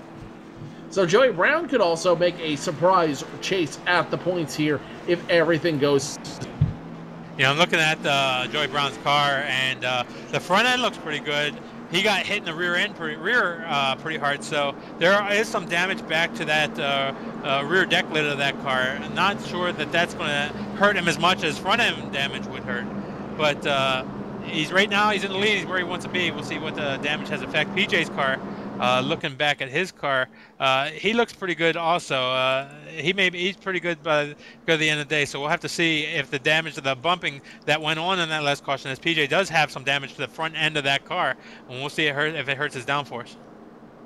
But we also have some cars that are in mint condition that have shown they are viable out there, Nim. Matt Busa is back there. Alex Warren is back there. Chris Overland, Brian Schoenberg, Nick Ottinger, all in pristine condition. So the question I have for you is, could we potentially see a first-time winner rise through the ranks with 2 damaged cars in the front row? Oh, no doubt about it. Busa has shown some real strength tonight. So he's looking real good. He's got that outside starting position for this restart, lap number 119. We're working right now. We'll go green on lap number 120. So that will be 31 laps to get to the end. So probably not our last caution right now, but Busa is definitely going to try to take it to the front. Busa looking to take it to the front, looking to make it all 31 laps to the finish. But Joey Brown looking to make it 2 for 2 here in the NASCAR Peak Antifreeze Series powered by iRacing.com. The question, though, is, can he do it? Can the Barley Electrical Machine do it and get back up front? Meanwhile, can the 58 get back up front and start charging his way to the front as well? So many storylines we've got to figure out, and so many that are going to play out over the next 31 laps here at New Hampshire Motor Speedway. If you weren't excited by this race up till now, then I want to check your pulse, because you might not be around. You might have been watching the same race anyways. Pace car will make the hard left turn down pit road. Joey Brown, he drops the hammer late, and he will take away the lead once again, scoring lap 120. PJ Sturgis now in second. Here comes Alex Moore and Matt Busa. They're going to try to dispatch the 57 in a hurry. Oh, the 57 gets hit by the 32 car or the 82 car of Alex Warren, and they're getting all bunched up coming down the back straightaway as the 57 tries to get it together back in. But the 82 car puts the chrome horn to the 57 car of Sturgis. Somebody called Jean-Claude Van Damme, and it's go time. The 58 and 05 now make 58-47 make contact. Kenny Humpy's now in the wall as traffic just bolts by him. Kenny Humpy still green. The bad news is that just cost him potentially the entire show. Yeah, nobody's putting in laps anymore. Everybody's battling for position. They want to get what they can on the start, because while they're side by side, they're able to pick up some positions. Once they get strung out, it makes it harder to pass. Joey Brown continues to lead. Alex Wolf now second. Matt Busa third. Brian Schoenberg, Nick Ottinger side by side. This will be for position number 5. And Nick Ottinger trying to do everything he can to 75 up the wall. 55 will go up the wall. Caution out once again on the field. And it's going to involve the 23 machine of Brandon Hall. Yeah, there's some red cars coming down the front straight. It started with the 3 car. 3 car and the 48 car. As they came off corner number 4, they got turned around, and then a number of cars piled into them. That's Brandon Schmidt and the 48 car, and then another car involved there down the front straightaway. So the three once again involved. It sounds like the 48 got hooked up with him coming out of turn number 4. And then it's just kind of a just call as to who was at fault. And what we do know is that the 23 machine of Brandon Hoff, he got the worst of it, and he might not be able to recover from that one. Joey Brown still in the lead. Can he make it 2 for 2? Can he walk away with the win? Once again, here at New Hampshire Motor Speedway, we'll find out when we return. Less laps to go. We'll have them all for you here on iRacing Live with the NASCAR Peak Antifreeze Series powered by iRacing.com. Stay tuned, race fans. More after this.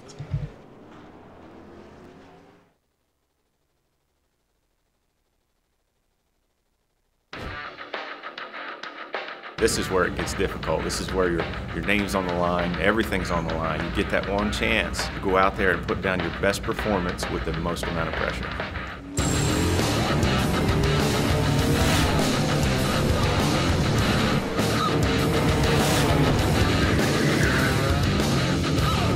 You got to take this race car, this whole new group of people, go to the racetrack, somehow impress them, and oh, by the way, you got to do it now. It's now or never. First thing that went through my mind was like, no way. Just be real important to try to figure out how to keep the tires under him and run a smart 150 laps. They might bump him around a little bit, but what doesn't kill you makes you stronger.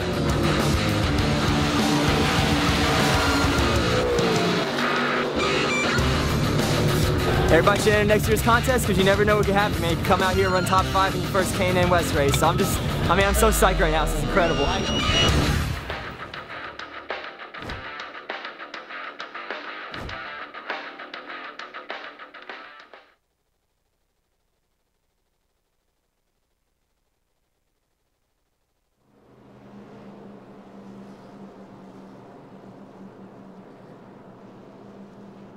Flag remains on the field. Lights remain on. The pace car. Let's take a look at that time involving the read. Nim, walk us through it.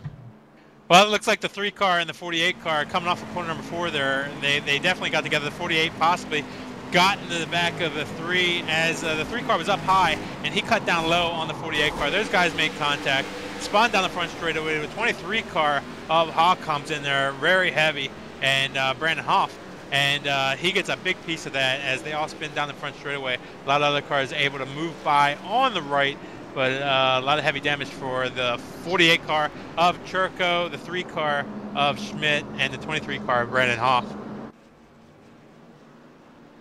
So all those drivers now in a little bit more pain, and now Joey Brown might be feeling the heat just a little bit more as they get ready to double them up and go back to green flag racing with less than 25 laps left to go when we take the green flag. Joey Brown's car a little beat up. He's going to restart right beside a pristine Alex Warren, Matt Busa, Brian Schoenberg, Nick Ottinger, your top 5.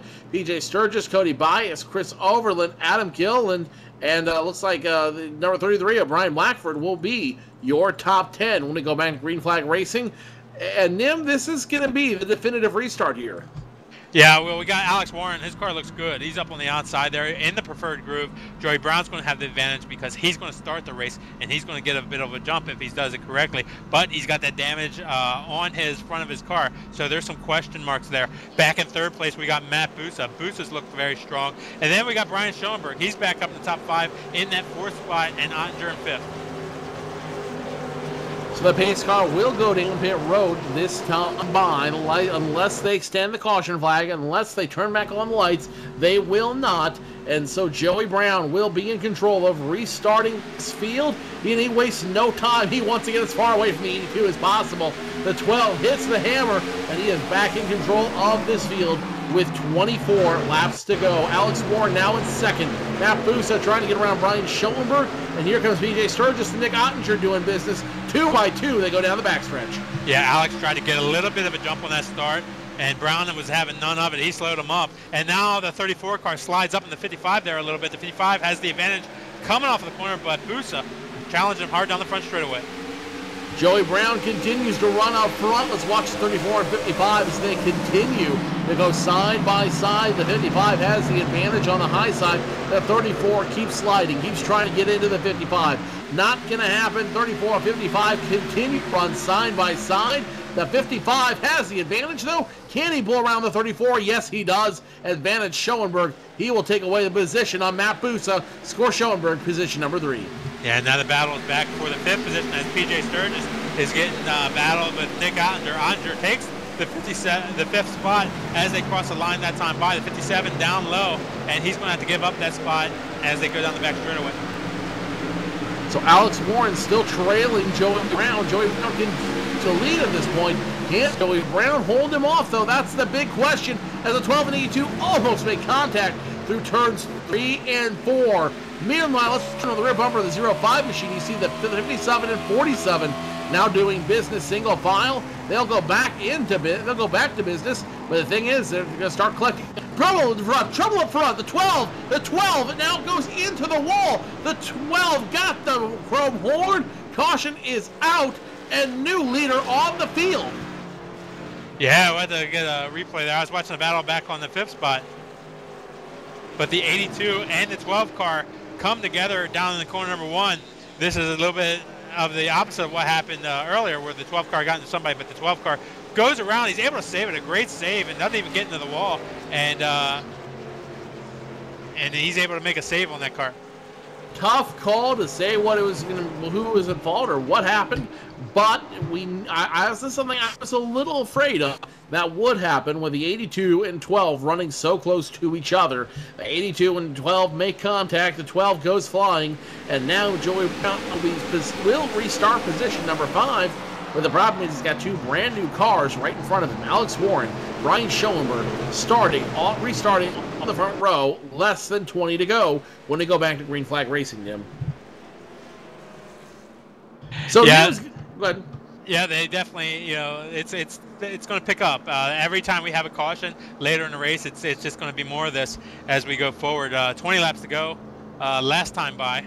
So 19 to go now, and it's just going to get, people are just going to get more tense about their positions here and try to pick up some more. We got Schoenberg up there in the 2nd spot. He's going to fight hard for a spot. He is absolutely going to fight hard for a spot, and that's not a bad thing. The only thing that I'm concerned about, let's put it that way. The good news for Brian Schoenberg, he'll restart on the outside, we believe. And that's not a bad thing. That's definitely a good thing for him.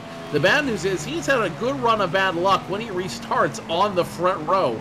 Earlier this year, when he restarted the front row, he made contact with Michael Connie, and that ended his night.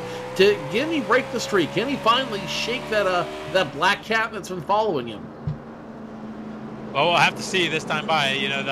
The one thing about Loudon here, New Hampshire Motor Speedway, is that a lot of contact happens here. Like you said before, it's just a big Martinsville, and there are tire marks all the way up and down all the sides of all these cars, and there's just a lot of contact, and it's going to happen as we get later in the race here. The Ray Alfala car I want to make a note of. He's back up into the 18th position after his damage on a caution just a few laps ago, so he's working his way back up. 4th in points right now is Ray Alfala. Nick Ottinger looks to come out of this race, if he can hold on to that top 5 spot, he looks to come out of this race with a good points night, as that 3rd position he's in the points right now, where the top 2 guys having trouble.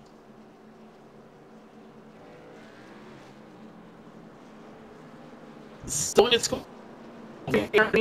when we go back to green flag racing in just maybe a lap or so. It's Alex Warren, Brian Schoenberg, Matt Busa, Nick Ottinger all restart the top 4. Joey Brown, P.J. Sturgis all the way back in 5th and 6th. Chris Overland, Adam Gillen, Brian Blackford, Cody Byers, sure top 10.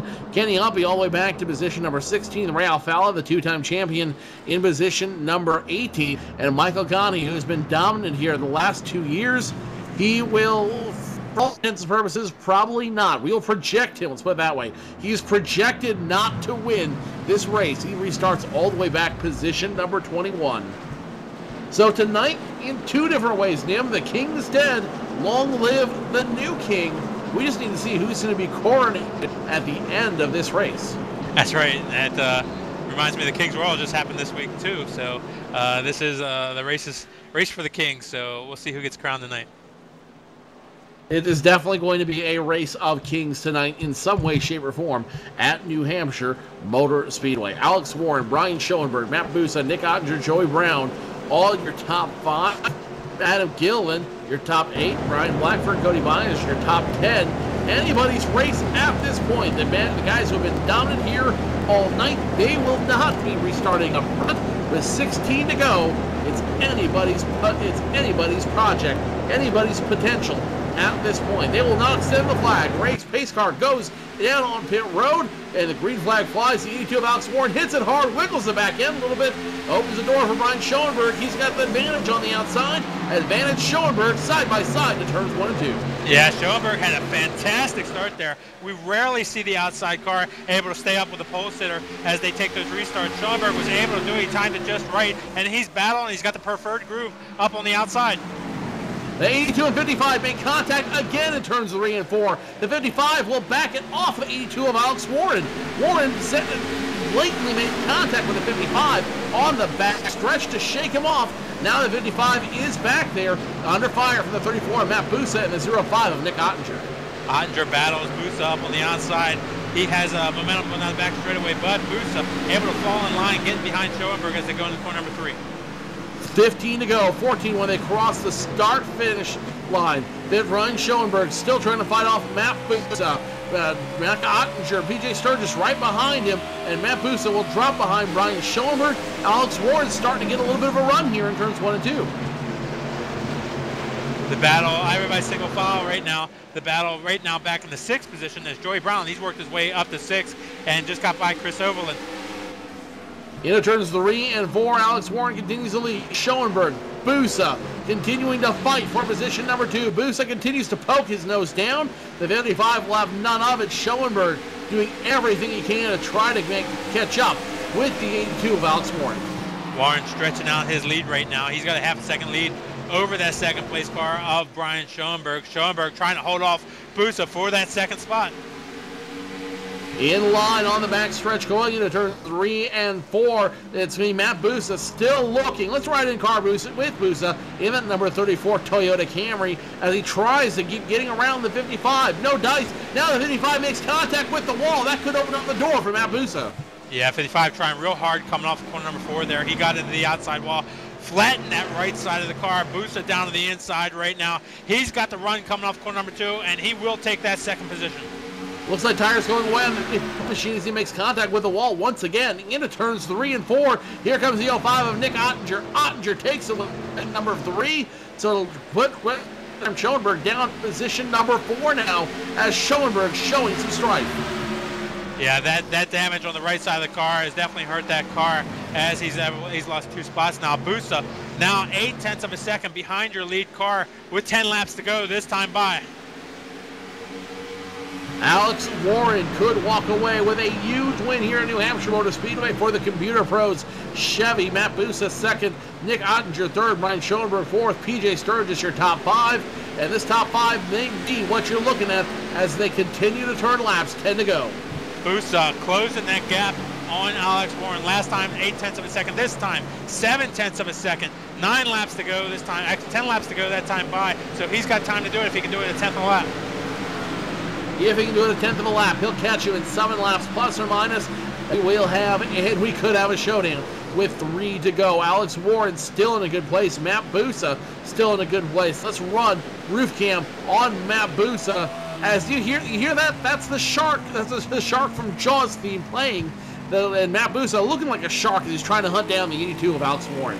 He closes in just a little bit more, 6.47 seconds, or 0.647 seconds down to Warren this time by. So he's closing the gap. In at the line, Matt Busa, Alex Warren still catching him. Matt Busa slowly but surely reeling in the 82 of Alex Warren. Last time around, it was 6 of a second. That time, not as good. Still 0.6 of a second.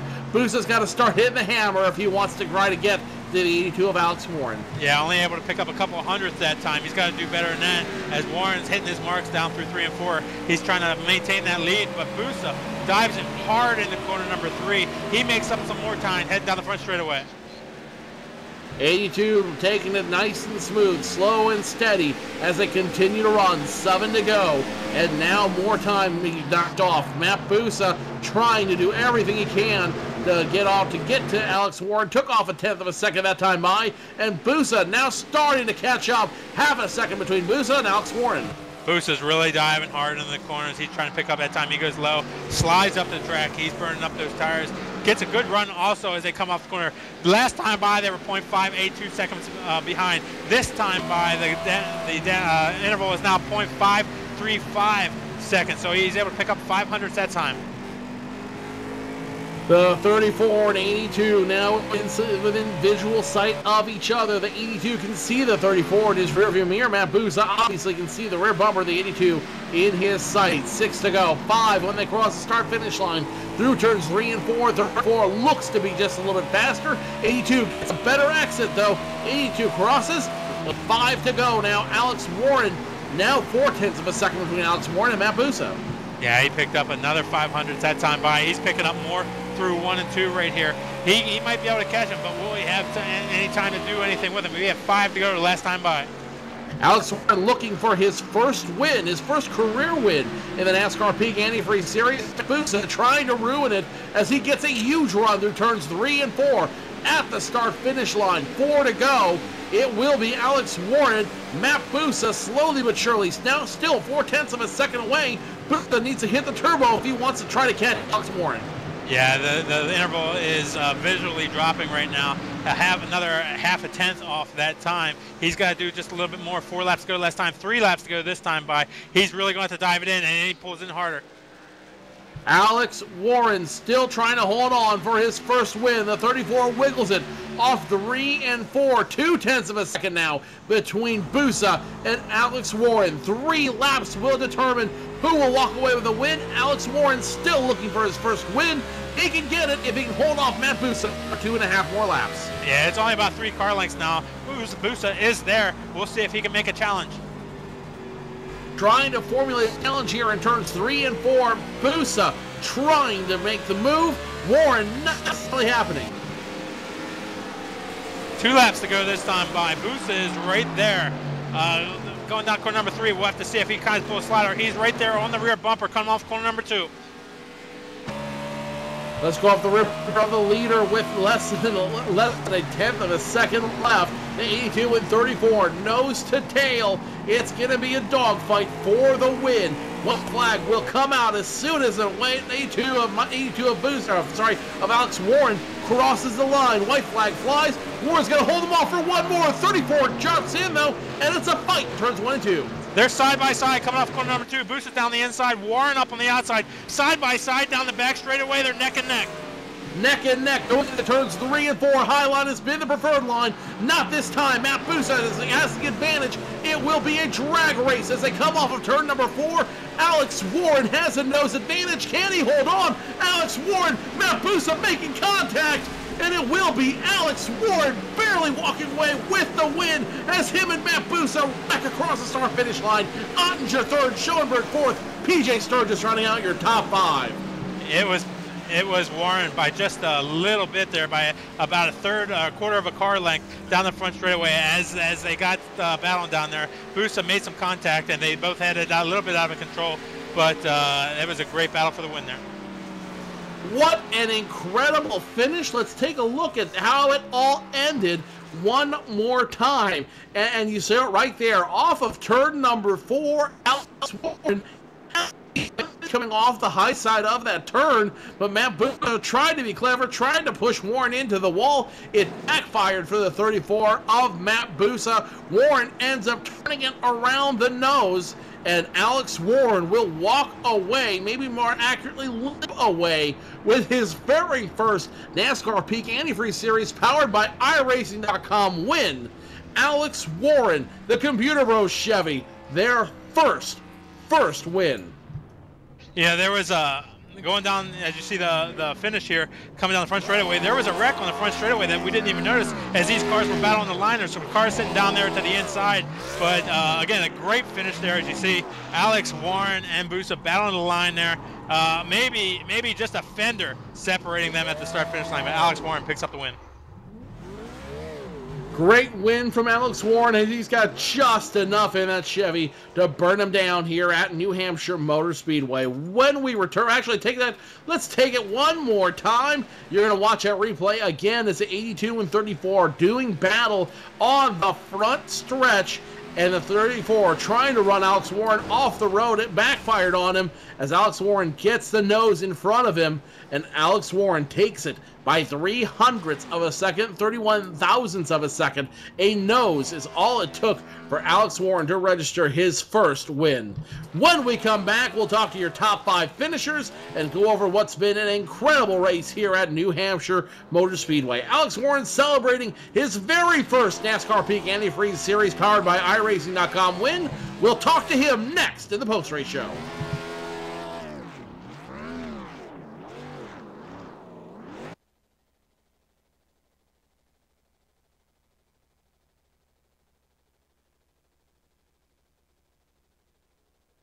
What's inside Peak Antifreeze? 65 years of experience in hot and cold protection. From an independent, family-owned business that's never been afraid to give you exactly what's right for your engine and your wallet.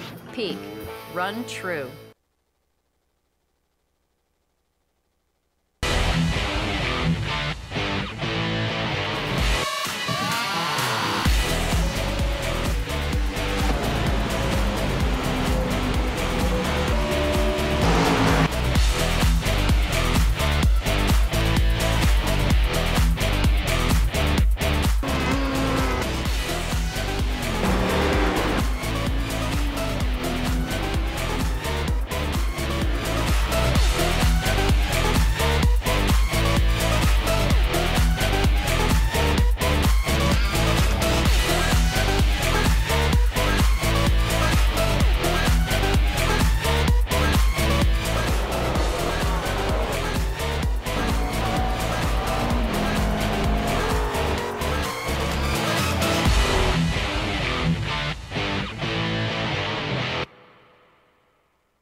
This is where it gets difficult. This is where your name's on the line, everything's on the line. You get that one chance to go out there and put down your best performance with the most amount of pressure.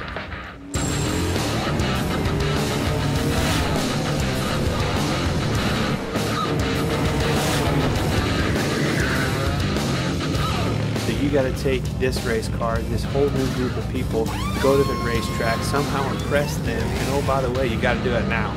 It's now or never. First thing that went through my mind was like, no way. Just be real important to try to figure out how to keep the tires under him and run a smart 150 laps. They might bump him around a little bit, but what doesn't kill you makes you stronger.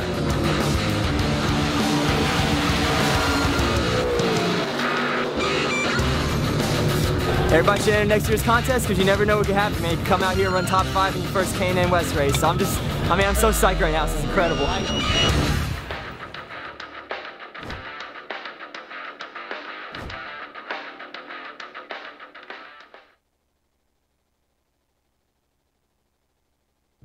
150 laps completed here at New Hampshire Motor Speedway in the NASCAR Peak Antifreeze Series powered by iRacing.com, and coming home with his first ever NASCAR Peak Antifreeze Series win, Alex Warren finds a way to keep in front of Matt Busa on lap 150. Nick Ottinger, Brian Schoenberg, PJ Sturgis round out your top 5. Chris Overland, Cody Bias, Adam Gilland, Justin Bolton, Kenny Humpy rounds out your top 10.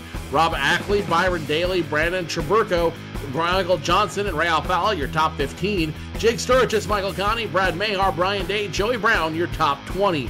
Trey Eidson, Alex Scribner, Brian Schmidt, Brandon Hoff, Carson McClellan, your top 25 as we show the replay that ended this race just a moment ago. Let's check that. Let's watch the record. We're going to watch the record of the 33 machine first, and then we'll show you the finish. Let's continue down the run here. Brian Blackford, who you're seeing on screen right now, finished 26th, 2 laps down. Tom Lewandowski, Brandon Bowie, Chad Lawton, Brandon Hoff, your top 30. 31st is Stephen Gilbert, 32nd Mitchell Hunt, 33rd Danny Hansen, 34th Kevin King, 35th Brad Davies, Brandon Cattell, Peter Bennett, Tyler Laughlin, rounds out your field of 38 tonight here at New Hampshire Motor Speedway. But only one man can stop and stand at the top of the field. Only one man can walk away with the win and break the streak that Michael Gani had going into tonight's race, and that man is Alex Warren, walking away with his first ever NASCAR Peak Antifreeze Series win. And we're catching up with Alex now down here on Victory Lane. And Alex, let me just ask you this: how sweet is it to have your first ever NASCAR Peak Antifreeze Series win under your belt?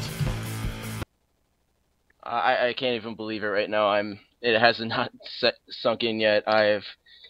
Be honest, I've tried so hard every single race to do it the best that I can, and I always circled on my race calendar New Hampshire because I've always done well there, and I've always done my best at New Hampshire, and I just had a really good feeling today that I could, win this race, and it's just unbelievable. I can't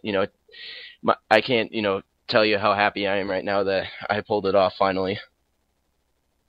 Walk us through that very last lap. You're side by side with Matt Busa all the way around the track, coming around turn number 4. Walk us through what happened. Well, I saw him dive underneath me into one, and I knew that he was going to do the best that he can to, get around me. And I went in the middle groove. I should have just kept it high so I can get the run off the corner, but when we got into the 3 and we were side by side, I just thought that I threw the race away, and then I saw that I got a great run off the corner, and I was pulling him. And then when we made contact on the front stretch, I thought, oh no, I just can't believe, if it ended like that, I would have been, shocked. But I somehow, even after getting, spun out at the end there, still just edged him, and that last lap was just so nerve-wracking. I honestly just wanted to caution and end the race on the caution, make things easier for myself, but Booster was just catching me, and my car was just plowing tight in the center, and I was just doing the best I can just to get the drive off, but it was a crazy last lap. Alex, when did you find out that you won the race? When everyone on my team was just like, Alex, you won, I was just like, what, really? I was like, yeah, I won, and I saw the race result, and I looked immediately right after I crossed the line, and I saw the edge Booster out by what it appears to be, 3/100ths, and I just was just like, thank goodness that I stayed in front of Booster, because if I would have, lost the race like that, I don't know if I would have gotten over it, but I'm just so happy right now that, my team worked their butt off this week. We had a great setup, and, everyone did so great this weekend, and I just can't thank them enough for the opportunity. Alex, one more question about New Hampshire before we start looking towards the rest of the season. You join a very elite group that includes Josh Berry, Derek Wood, and Michael Connie, who have all won here at New Hampshire. How does it feel to now have your name immortalized right beside those names? I feel pretty good. All the names that won before, as you mentioned, those guys are really in the series, and even before I went into the series, I've watched some of them and win a race in the biggest series iRacing has to offer, and finally being able to do it at a track that I really wanted to win at. As I said before, I circled on this calendar that I really wanted to win it. It really means a lot to me, and to be able to finally get a win, and especially for Cody Bias Racing, it's a great, we finally got over the hump this season, and we got the win. We finally closed the deal. Alex, 2 more races before the drop race, and we've got the mini chase that we've been calling it. You've got Indianapolis in 2 weeks' time, and then in 4 weeks from now, we're going to be at Watkins Glen. Any apprehension going to those 2 very big tracks after New Hampshire? Well, with Indy, I mean, I've ran pretty well there the past couple seasons, and Watkins Glen is just going to be a crapshoot. Whoever can just keep their car on the racetrack will be able to get a good finish, because I know there will be wrecks, and I don't think there are cautions for Watkins Glen, but Indy should be a fun race. It's similar to New Hampshire. You got flat corners, but we're going a lot faster, so hopefully Cody Bias Race and our team, we can just keep digging, and maybe we can win in 2 weeks. Alex, I know a lot of people that are behind this win, a lot of people you want to thank. Who makes it work for you week in, week out, buddy?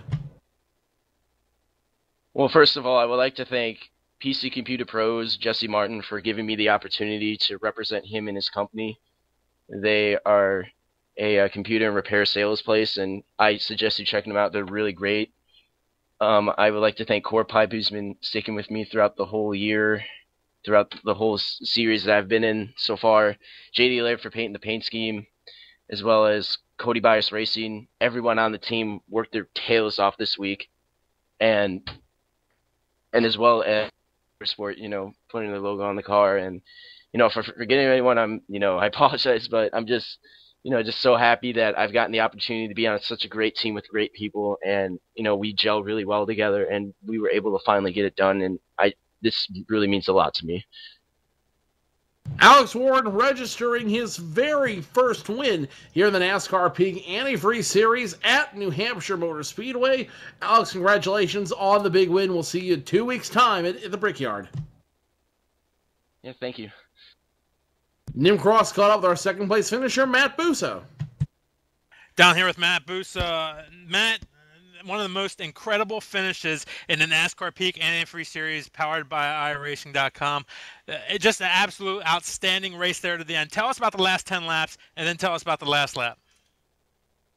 Well, right when I got around Schoenberg, I knew that my strong suit was on the long run. I tested all week just doing like 40 lap runs, making sure I had the long run down pat. I knew it would be really close catching him. And then on that last lap there, I somewhat dove it into one, a little bit deeper than you should do. But I saw that he was going to pinch me a bit low, which was smart racing for the win. And my instincts in racing are way too clean, as in real life and everything.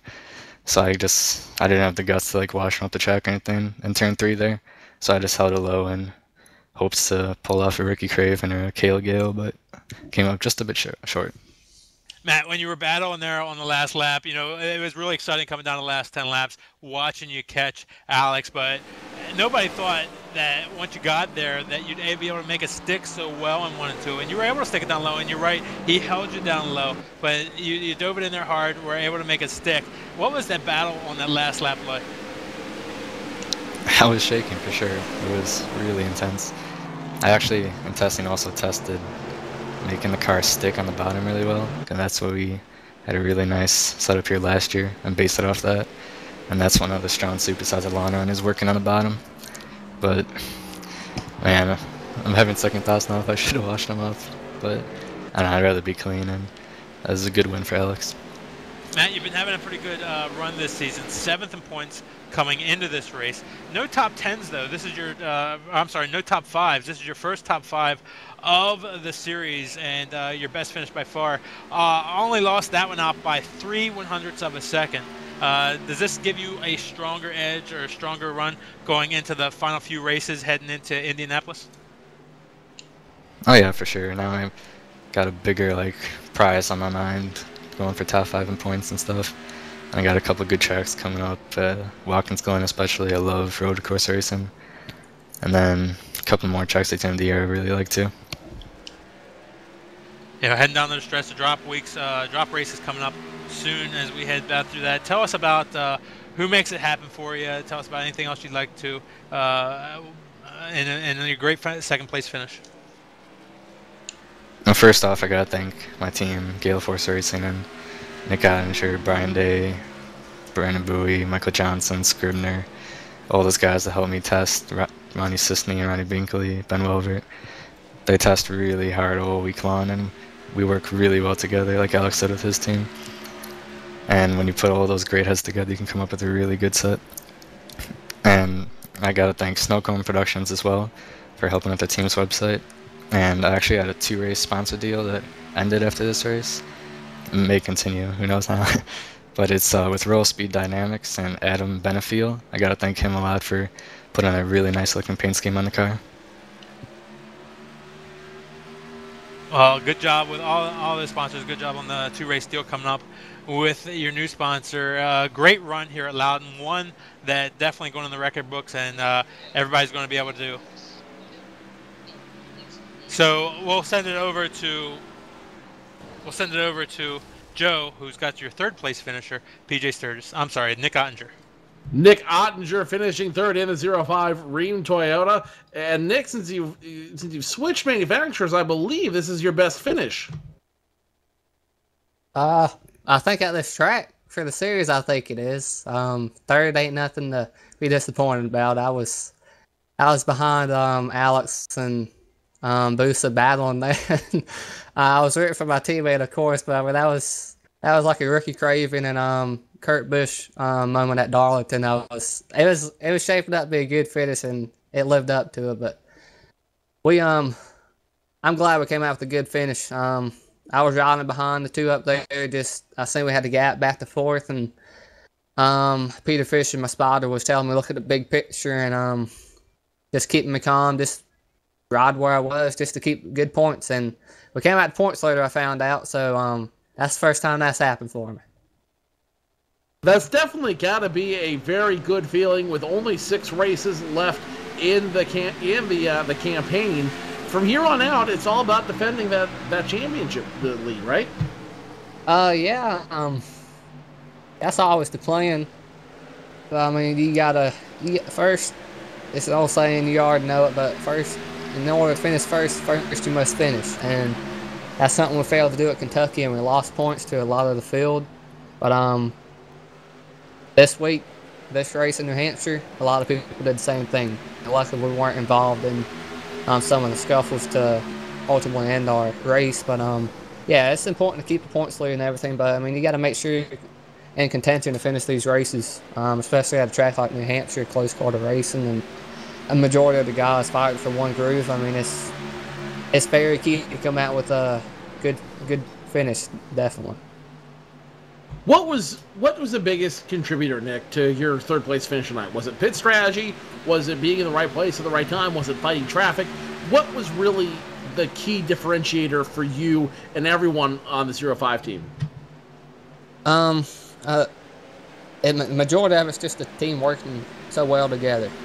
For our race tonight, we kept battling back after losing a couple spots, a restart early on in the race. But also later on in the race, I was just trying to drive as hard as I could, smart as I could, and get up to a top 5 or something, and not put myself in bad spots. Unfortunately, I think it did a couple times, but majority is just not putting yourself in bad spots. The restarts definitely helped us gain a lot of spots, and from our setup tonight, Busa, he's a wheel man at this track, so I leaned on him for a good bit of advice this week, and it turned out to be good. I think this is really good for us to be second and third for GFR. Nick, real quick, you got 2 more weeks before the drop race comes into play. You got in 2 weeks the Brickyard. You got 4 weeks Watkins Glen. What's it going to take to keep the 05 at the top of the point standings? Avoid trouble. That's what you do almost every single race. That's what we got to do from here on out. We're plenty competitive enough to go out there and win races and compete for top 5, top 10s, and that's what we need to do. Of course, we need to finish better than our competitors around us in points, but we're going to be strong at Indy, and Watkins Glen, I have a very strong feeling will be really good there. So as long as our team keeps working well together like we always have, I mean, we'll be up there. Nick Ottinger trying to avoid trouble. Before I let you go, anyone else you want to give a shout out to? Microphone's all yours, Nick.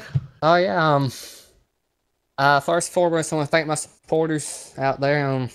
I definitely want to thank Rheem most of all of them, and Rude, Gale Force Suspension Management.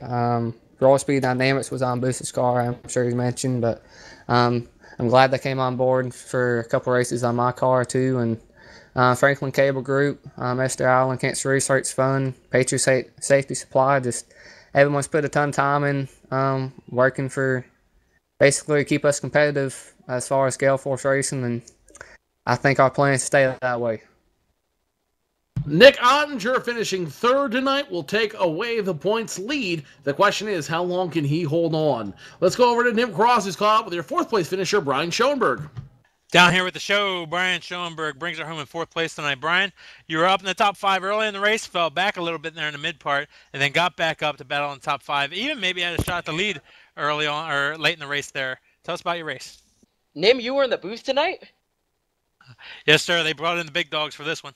Oh my gosh, I'm gonna watch it later. I can't wait. Been missing you on the broadcast, but as far as the race itself, the car was pretty darn good. The guys on the team worked really hard up until maybe 10 minutes before the race. We really didn't have something that we thought we could race competitively, which was a real shock for us because this track has been, I won't say easy to us, but it's always come really well to us, and it just wasn't working out. So I'm glad they never gave up, and I'm glad we had a car we could race with. But yeah, we got up there early and made a mistake down pit road and lost about 5, 6, 7, 8 spots of track position, and that really hurts because at this racetrack it seems like, well, this race kind of destroyed my theory, but if you can get around second or third, you're pretty safe. But if you're around 7th, 8th on back, you're in for a long night. And unfortunately, I got out of that safe zone, and I got back to the part where it made a long night, but somehow we were able to get through and survive and have a chance there, to battle for the win. And I was racing Alex really hard. We both were, and we made some contact, but it's expected. I wasn't going to give him a lot of room, and he wanted to get by me too, so congrats to him on the win. But after that, the car was used up after our contact, and once Busa got under me, I knew it was kind of over, so I was gladly going to take 4th after the type of year we had. That last restart was really a great one. We rarely see the car on the outside able to stick to the side of the leader, but you were able to make it happen there. How'd you do that? Well, tonight it was all about wheel spin and how you manage it, and Alex didn't get a bad start at all. I just got a pretty darn good one. I've done that a couple of times, and I did that to Conti, in this race 2 years ago, and then I did that to Conti again at Pocono this year, so I don't know what it is. Normally I'm really bad at restarting, but for some reason I seem to get good restarts on the high side when it counts, but so far I've never been able to get a win off of it. But we tried and we ended up with a really good result. I'm really happy with this because for our 55 cards, 3 top 10s in the last 4 races, and I was getting pretty concerned about making top 20, but now we're only 2 points out with no drop weeks, so I'm feeling really good about the direction we're going in. We still got some work to do on the cars, and obviously Indianapolis is a whole different animal, but hope it works out there. It worked out tonight, and I'm pleased. Yeah, I was just going to comment, 25th in points coming into this race. Picked up a couple spots here tonight. That'll definitely help you out there. Your 2nd top 5 of the season, and heading into Indianapolis, what do you got for there? It'll be really interesting because I think we're about to get a whole different build and everything else, I think, for Indy, so it's going to be interesting regardless. We had a really good race there last year, so, I mean, anything's possible really at this point. I mean, gosh, that race in itself was something else. I mean, I'm worn out. That was tiring. Not really physically, but mentally it was tiring. Tell us who makes that happen for you. I just want to thank Sim Pedals for coming on board. Once they got on board, our seasons kind of seemed to turn around lately, so thanks to them. Main Performance PC, Pro Geek Consulting, the RCRL Racing League, Jeremy Lukaska, JDR Graphics. This is a long list, and it used to not be this long. And I want to thank Greg Spears as well for calling the race with us tonight, and Garrett Smithley, and everybody that supports our team. Just thanks to them, and thank you guys, thank the fans, and thanks for being in the broadcast tonight, Nim. I'm going to go watch it now. Sounds good, Brian, and as a great finish here tonight, we're going to send it over to Joe, who's caught up with the 5th place finisher, PJ Sturgis. Hey, before you let Brian go, I want to know something. Still no here. Love for me, buddy? Well, I don't know about you sometimes, Joe. Nah, you're cool. I've been following you for a decade, homeboy. Let's just get that straight. It's been quite a while there. Congrats on the 4th place finish, Brian. Thanks, you guys. Have a good one. Brian Schoenberg finishing 4th tonight. PJ Sturgis finishing 5th. And PJ, I know this is considered kind of a home track for you here in Loudon, New Hampshire. Is it a good feeling or a disappointment to finish 5th? Well, after that little contact with Joey and Michael Conti there with when Kenny went around, I wound up smashing up the front end, and the oil temperature light was pegged the last 5 laps. So I was just happy that the engine held together, and 5th is just way better than I expected going into the night. You mentioned the front end damage there. Walk us through that incident with Joey Brown and Michael Conti. Walk us through what happened from your position and what ended up where you were at as a result of it. Well, it looked to me like it all started off of turn 2 on the restart, where Joey and Kenny kind of get together there, and I don't know, I couldn't really see because Michael was right in front of me, but it looked like Joey got into the back of Kenny there. I know he's my teammate, but I'm not really sure what happened. I didn't really watch the replay, but I just had nowhere to go and just drove right into the back of Michael. Tough break for you, but you're still able to salvage 5th place. How were you able to do it with everything effectively going wrong? What kept this car together all the way up there to the end? Well, to be honest, I really don't know. I mean, I think I had about a 10th to 15th place car tonight, and to run top 5 most of the race, I think track position is what really helped us out tonight, since it's so difficult to pass at this track where everyone's this equal. But yeah, I'm definitely really happy with top 5 and starting to close in on the top 20 in points, which is really what counts this year. That's going to be the big cutoff, and I guess we'll really know more where you're at with that in 2 more races when they put the drop race into play. But until then, you've got 2 big tracks ahead of you. You've got the Brickyard in 2 weeks, and then 4 weeks from now, you've got Watkins Glen. What's the plan for those two tracks leading up to the drop race? Well, unfortunately, next week for real life racing, I have 5 races in 8 days, so iRacing's going to have to take a back seat for that. So Indy, if I can go out there and finish all the laps and maybe get a top 15, I'll be happy. And then Watkins Glen, with all the road racing experience I have, I'm definitely looking forward to that one. So maybe scoop up another top 5 there and try to get myself in a good position in points going into the last part of the season. BJ, who makes it work for you in the 5017 week in, week out? Well, thanks to all the guys at INX, Lastro Motorsports, and Simroom.com, and V-Racing. Those guys are giving me all kinds of support week in and week out, and I definitely couldn't do it without them. That is PJ Sturgis finishing 5th tonight in the number 57 machine. Great run tonight, PJ. We look forward to seeing you in 2 weeks at Indy. Okay, thanks. Nimcross caught up real quick with sixth place finisher Chris Overland. Chris, good run tonight, coming in sixth place. Back in the pack a little bit, middle in the race. Tell us about your race. Oh, man. The car was great. We had the Brad Keselowski set in there, as Joey proved there. It was just so hard to pass. Everybody was running into each other, and I think I made a few enemies. But that's all right. This is probably the most exciting NPAS race we've ever had, and congratulations to you guys on that. Yeah, it was a really exciting finish, fun race to call. Any exciting moments? Anything that you want to talk about during the race? The whole thing was pretty darn exciting, to be honest with you, Nim. This left side and the right side of the 47 machine is pretty tore up, but I'm just glad we came through with a sixth place finish, closed the gap on the leaders, and going into Indianapolis, which most people know is pretty fun track for me. So we'll see what we can do and see if we can close the gap. All right, heading into Indy, tell us about your prospects for Indy, as you just mentioned it, and then tell us who makes it happen for you. Well, I don't want to toot my own horn, but Indy's always been a really good track for me, so we're going to, if we can get sixth at one of my worst tracks, we're going to go for it all at Indy, and hopefully the car's handling real well on the new build, and just big thanks to all the guys at Last Row Motorsports. Joey, I hate it for him. He got dumped there running in the lead and dumped again, but not much you could do. It's just racing, and just want to thank Double Clutch, HDRN, all the guys at Last Row, Ryan Manning, Eddie and Jen Walzik. They make it happen for this 47 team. And you guys up in the booth, I just saw the replay. That was that was great commentary. Well, congratulations on the sixth place finish. Good luck for the rest of the season. Throwing it back over to Joe. Yep, thank you guys.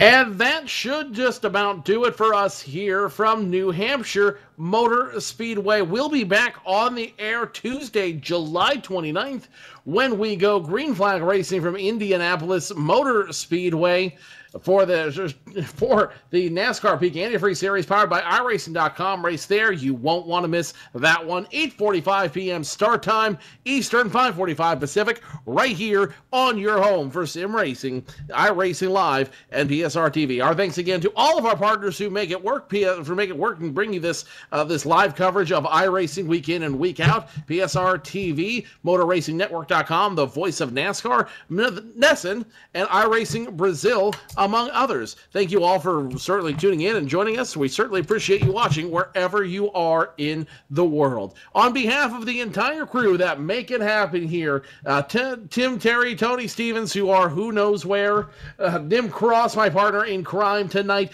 Ian Bushing, Ilka Hapola, Chuck Johnson, Matt Racing, Kid Thomas. I am Joe Cortez, congratulating Alex Warren one more time on his big win here at New Hampshire Motor Speedway. We will see you in 2 weeks' time when we put the hammer down on the NASCAR Peak Antifreeze Series powered by iRacing.com, live from Indianapolis Motor Speedway. Until then, good night, everybody.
What's inside Peak Antifreeze? 65 years of experience in hot and cold protection.